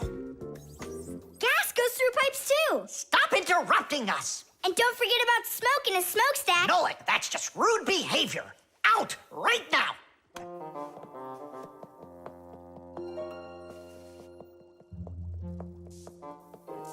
All right. And a shower hose. That's also a tube, right? I told you to get out. Yikes! And a vacuum cleaner's got one too. And those spyglasses that pirates use when they're sailing. Hey, what do you say we all go and sneak out of here? Great idea. Let him call out to himself. Shh. And a trumpet's a tube that you blow through.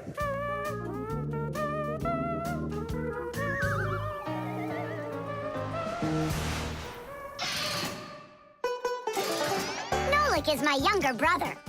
There's a lot he still doesn't know, but that doesn't stop him from getting involved in things he probably shouldn't. Unfortunately, that can get him into trouble. So, every once in a while, me or my parents have to rescue him. No, I wouldn't call Nolik a pest. He's just a bit curious. That's why he broke the #1 Fixie rule, hide from humans. Nolik's the one who first became friends with Tom Thomas. Well, I was there too, but Nolik started it. Actually, first it was Grampus. Many years ago, he befriended Professor Eugenius. And after that, the professor let us have our school in his laboratory. So it turns out that Nolik is just like his grandfather.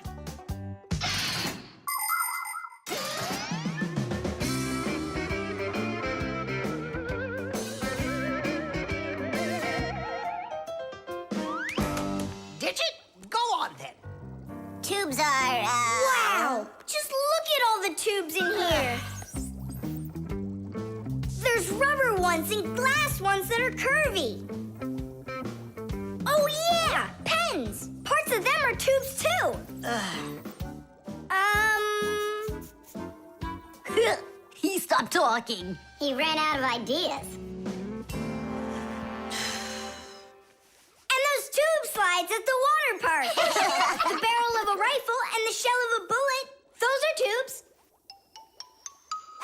Whoa! There's a tube with a serious crack. And it's also dripping and hissing. It's dripping? Where? How can I show you when you kicked me out of class? What's going on? Take a look. That tube up there is leaking. That's acid dripping out. Is that dangerous? It's awful. Any second now, it'll explode. Where did Professor Eugenius go? He went to eat a sandwich. So what do we do? It's a disaster. Don't panic. Fire, Verda. Go to that hose and shut off that valve. Simka, go get a pack-a-mat. We'll fix this pipe ourselves. It's very important to be sure that a pipe won't leak. But making pipes that won't leak isn't so easy. Pipes can be made by rolling up a sheet of metal and sealing it up. Unfortunately, the seam can break, and that's why people have figured out how to make pipes without seams. They do it by stretching out hot metal on special machines. And PVC pipes are squeezed out of hot plastic like pasta. When the plastic is cooled down, it hardens into a pipe. We fixed it just in time. Nolik, way to go there. Hey, Simka, where is he? Don't know. He finally left. Here I am. Nolik, I want to thank you for being alert, and I'd like you to join our class. Tadish! Only don't forget, in my class, students cannot answer unless they're called on. Now then, pipes and tubing. Digit, please continue. Well? But Nolik said all of them already. Nolik. Not all. A straw for drinking a shake is a tube, and some noodles are tubes made out of dough. And what's it called? That thing. A hole in a mountain. Wait a second, I'll get it. A volcano. That's not it. They go this way. I mean the kind that go like that. Heh, they're tunnels. You got it. Well done there. Yeah. The talking doll. Well then, now you know what you need to do to fix it. Professor! Professor! Our lesson is over. I'm sorry to be a bother. No problem, Professor Eugenius. Our lesson's over. I've got an urgent matter. You see? You've got yourself a talking doll. Yes, only she speaks Japanese. The problem is I've been asked to get her to talk in English. We can teach her. It's a new technology. I'm puzzled. Don't you worry. We'll figure it out, Professor. Thank you, my colleague. You're always there when I need it. What would I do without you?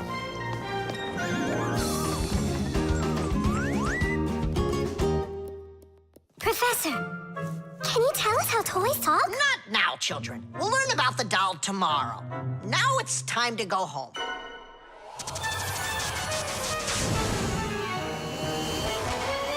I already know everything about that doll. You do?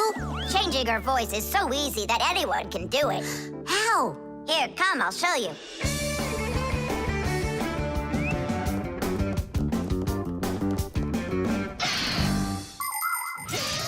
Early talking dolls used to work with a noisemaker inside. When the doll was turned over, air inside the noisemaker got pushed through a squeaker at the end of it, making a noise that sounded like the word mama. Mama. Funny. Today, the noises are recorded onto an electronic chip that's part of a little player inside of the doll. Just press a button and the sounds start playing. So now dolls can say much more than just mommy or daddy. They can say anything at all.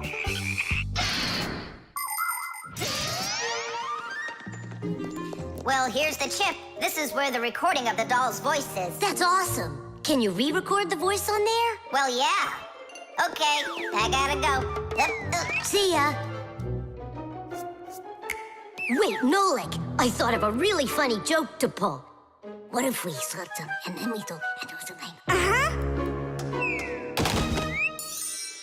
Well, now, as I promised yesterday, I'm going to tell you all about talking dolls. Some start talking when you rock them, while others react to noise. And for this little lady, you need to press a button to get her to talk. Who wants to? Toola. Me? Well, okay, I can do it. Go ahead. And you'll hear her say, "Hi there, Mama." But in Japanese for now.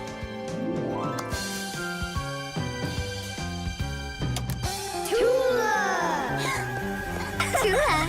Is that Japanese for hi there? Toola! Why are you hiding a picture of Digit in the Pac-Man? How could she ever know that? Maybe you're in love? That doll is alive! They call that joking. I just thought of a better joke that we can play. Yeah. What? Toola, don't cry. She's not alive. She is alive. I'll tell you who did this horrible thing. It was Fire and Nolik. It's true, but now the joke will be on them. How? It's easy. All we gotta do is go.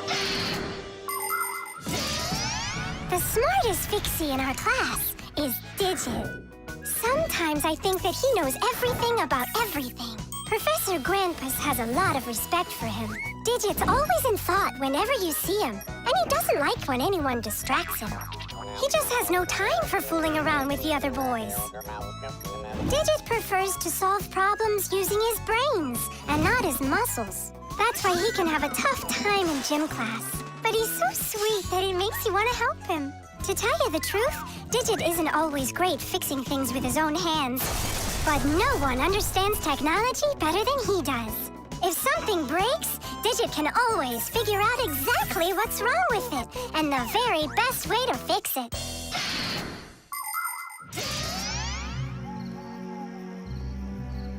We're gonna make it even funnier this time. You came back? What? You troublemakers. Now I'll show you what happens to bad boys who hurt girls' feelings. Oh, you got scared. Who's crying now, huh? They probably thought that the doll came to life. You know what, Digit? I just started thinking that it might be better if she were alive. You know, Toola, you sure are hard to please.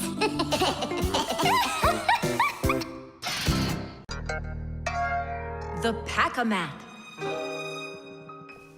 Simka, can I have the Pack-A-Mat? I'd like to practice with it a little before the exam. Take it.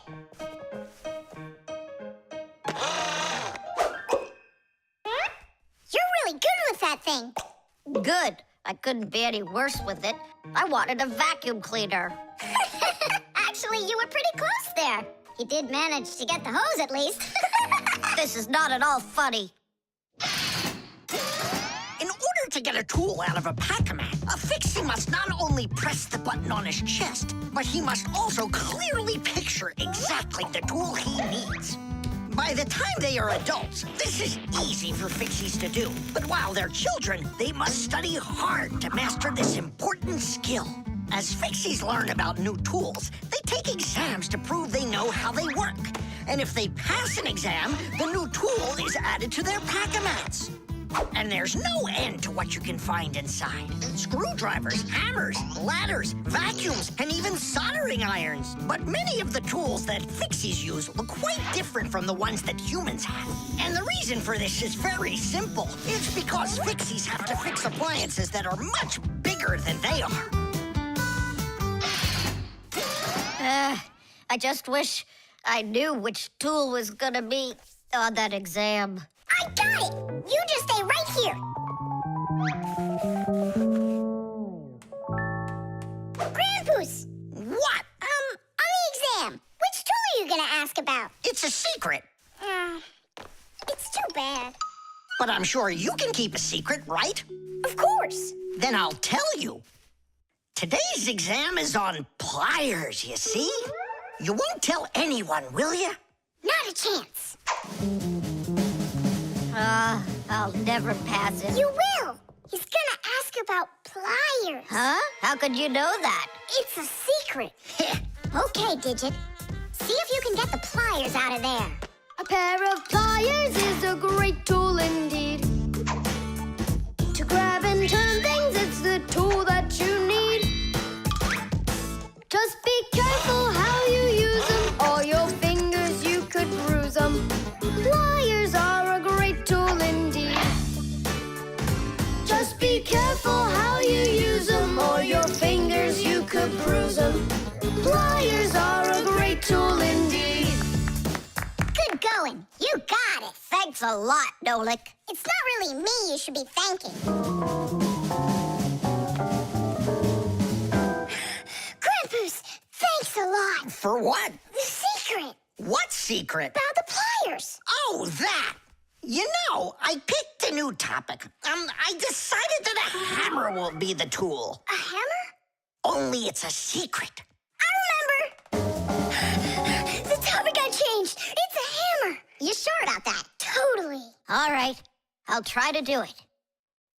A hammer is a great tool indeed. To pound in nails, it is the tool that you need.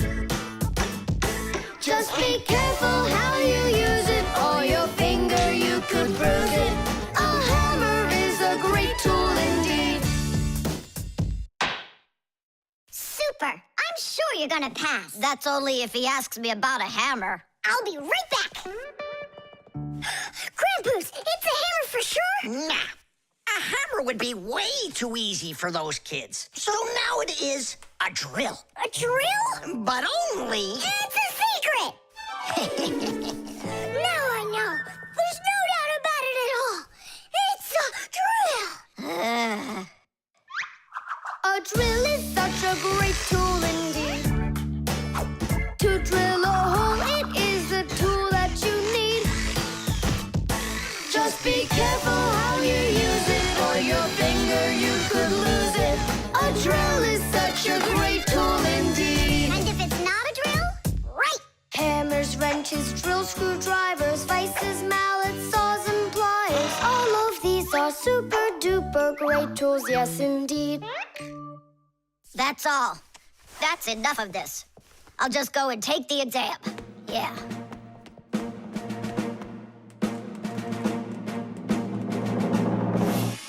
Digit, come on in. Professor, well, what do you want to ask me on today's exam? Nothing, you already passed. What? You mean you're not going to ask me anything at all? No need. You're excellent at getting tools out of a pack-a-mat. But how could you know that? That's a secret. And we Fixies sure know how to keep secrets. The Catapult.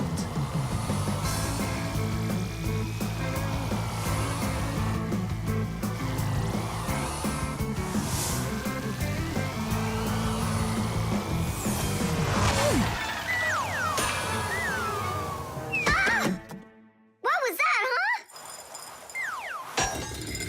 Strange. Tom Thomas isn't here. There's no way these toy soldiers could have shot it themselves. Now that was a good shot. It wasn't real long, and not high either. And off target. It was pretty awful. It was good, but awful. I got it. So what do we do? We need to raise it up a little higher. Hey, Fire, Nolik! Why in the world would you shoot at a Fixie? Fixies, they're supposed to be in school right now.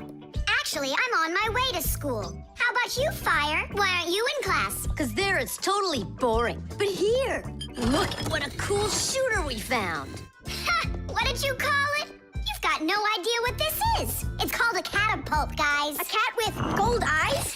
It isn't a cat with gold eyes. It's a catapult, guys. Catapults are ancient propulsion machines. They were used to shoot stones, heavy arrows, or barrels with burning tar. The main part of the catapult is a special piece of rope.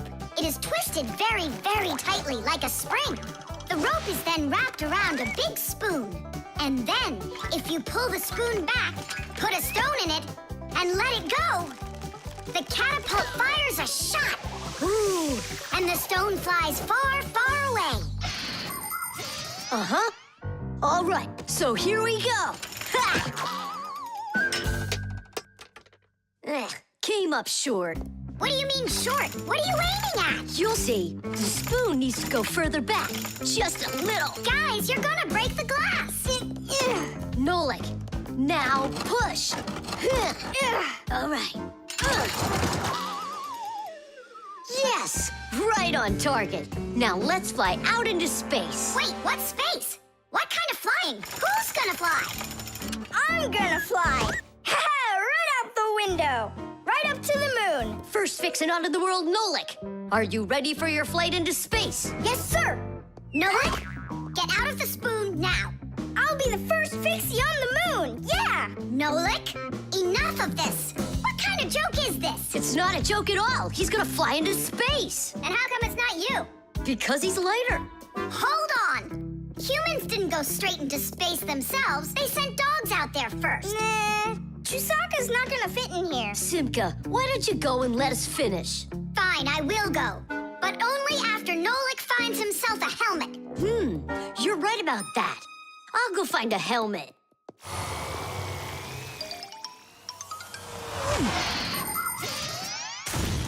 The catapult was invented in ancient times, but people still use them today.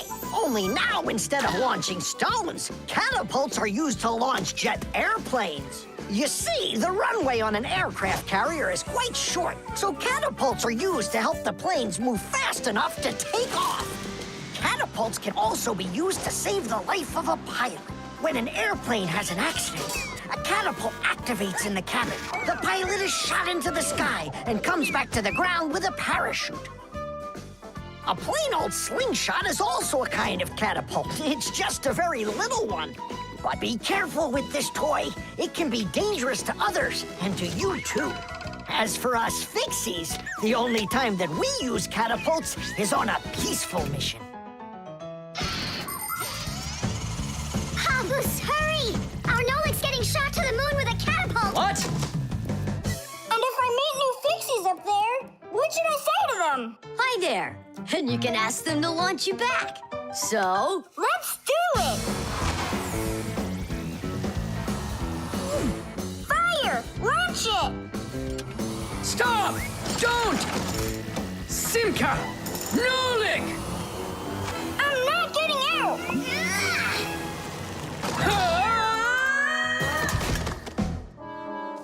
Whew! We're alive. hooray! He flew all the way. Who flew away? To the moon? Nope, just a bit short.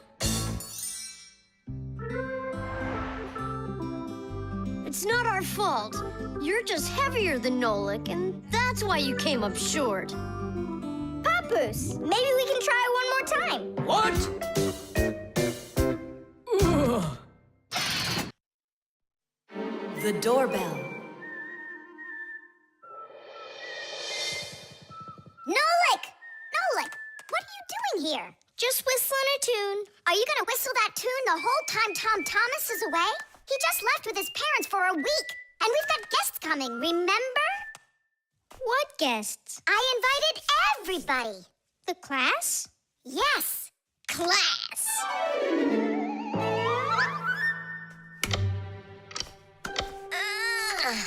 Are they sleeping in there, what, huh? First they invite us, and now they don't want to let us in? I'll share the present with you then. Fire. Maybe you'll get it to work now. When they get here, they'll ring the bell. How come? Why don't they just do what they always do and climb through the keyhole? No way. It's not that simple, Nolik. Today they're our guests. Ah. The guests ring the bell, and the hosts let them in the house. It doesn't ring. You think the doorbell's broken? I say we go fix it. Before we fix anything, we need to know what went wrong with it. First we'll fix it, and then we'll know what it was. Back in the olden days, people would hang a bell over their doors with a string, and guests would tug on it to make it ring. Today, doorbells are electric, and they make all sorts of different sounds. Some buzz, some ring, and some even chirp like birds. The sound comes from a box inside the house called a chime. To make the chime ring, you push a button that's located outside. The button works just like a light switch, but instead of turning on light, it turns on sound. Verda, will you join me? Whoop! I gotta think about this. Yeah. Simka! You think your guests are gonna come at all? Simka! Toola? Hey! The doorbell doesn't work. It must be broken. That's odd. We heard it ring this morning. Nolik, let's go. First, we'll we'll examine the contacts. Yep, good and tight. Okay, let's check the speaker.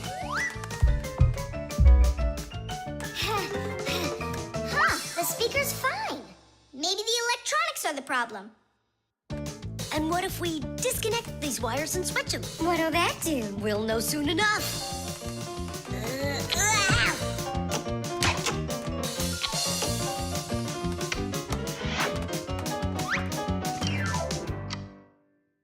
You know what? Why don't we connect the wires straight together? Isn't that dangerous? We'll find out. Don't worry, nothing happened yet. Fire. He's the engine of our class. He's the fastest, the nimblest, and the bravest.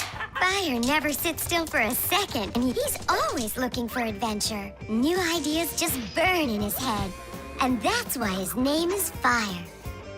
But not all of his ideas are very good, so he's constantly getting bumps and bruises. He just can't help getting carried away. If he's burning with an idea, he can even forget about his classes at school. Grampus punishes him for that. But it doesn't seem to bother Fire, because some new plan will pop into his head the very next second. To be honest, Fire's my favorite out of all the boys in our class. It's sure never boring when he's around. Hey, you down there. I figured out why it's not working. So what's the reason? There's no electricity in the whole house, so that's why the bell isn't working. And what? We can't visit like real guests do until the electricity comes back? And when will it work again? Don't know. It could possibly take hours, guys. Oh, it's working again! Ah! Enough ringing! Hey, Fire, quit fooling around! He's not fooling around! It's not me, see? Then who's ringing it? I don't know. Well, I know. The doorbell's ringing because Fire connected the wires together. True, but I'll fix that right now. Ha! Your guests sure are noisy. Yeah, thank goodness the humans aren't home right now. Hello? Hello there, dear guests. Let yourself into our home through the keyhole. So, should we go in? Go where? Go inside. Nah, that's not how guests act. So what do we do? Real guests always ring the bell. Okay, hold me tight. The camera.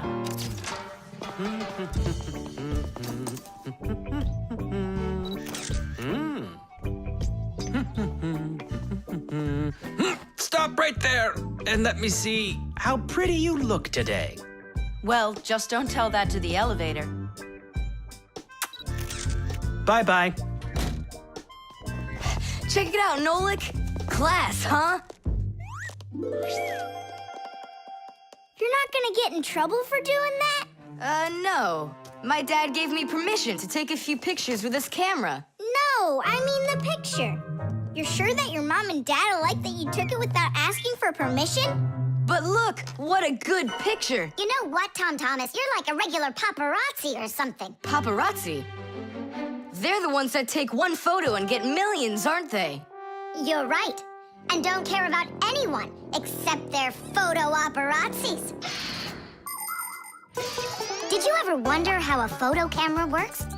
Let's say you want to take a picture of nature. The light that's outside goes into the camera's lens. That's the glass eye on the front of the camera. The lens takes the light from the scene outside the camera and turns it into a tiny picture that's inside the camera. Then the picture is recorded onto a special electronic sensor called a matrix that's sensitive to light. Click, and there's your photo. What a great idea. Now I know. I'm going to be a paparazzi. Hey, what about your promise? What promise? To never take a picture of us. We're a secret. Stop. Hey, relax. I'll delete them all later. Tom Thomas, stop this right now. I won't until I get a photo of you. Nolik, let's run.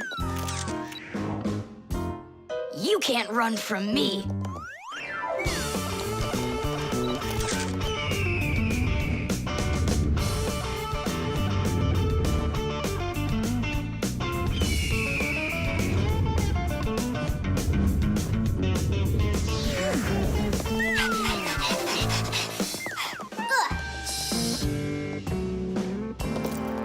Chusaka? Aha! I've gotcha! The story of the century. The monster and its prey.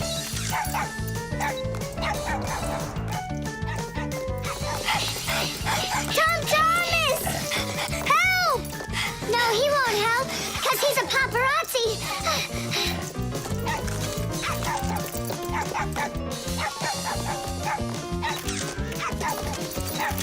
Yes! I got it! That's my best photo yet!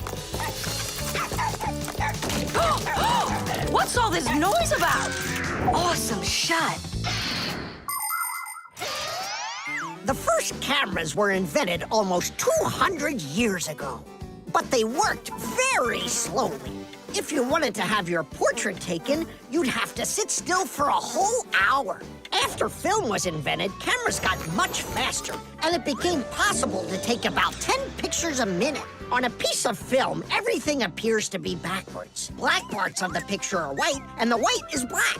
It doesn't look normal until the picture is transferred from the film to a piece of photographic paper. Now people shoot pictures with digital cameras that work without any film at all. You can look at what you shot instantly on a screen to see if you like it. And if you don't like it, you can try shooting another one. And today, you don't even need a separate camera to take pictures. Almost every mobile phone has one.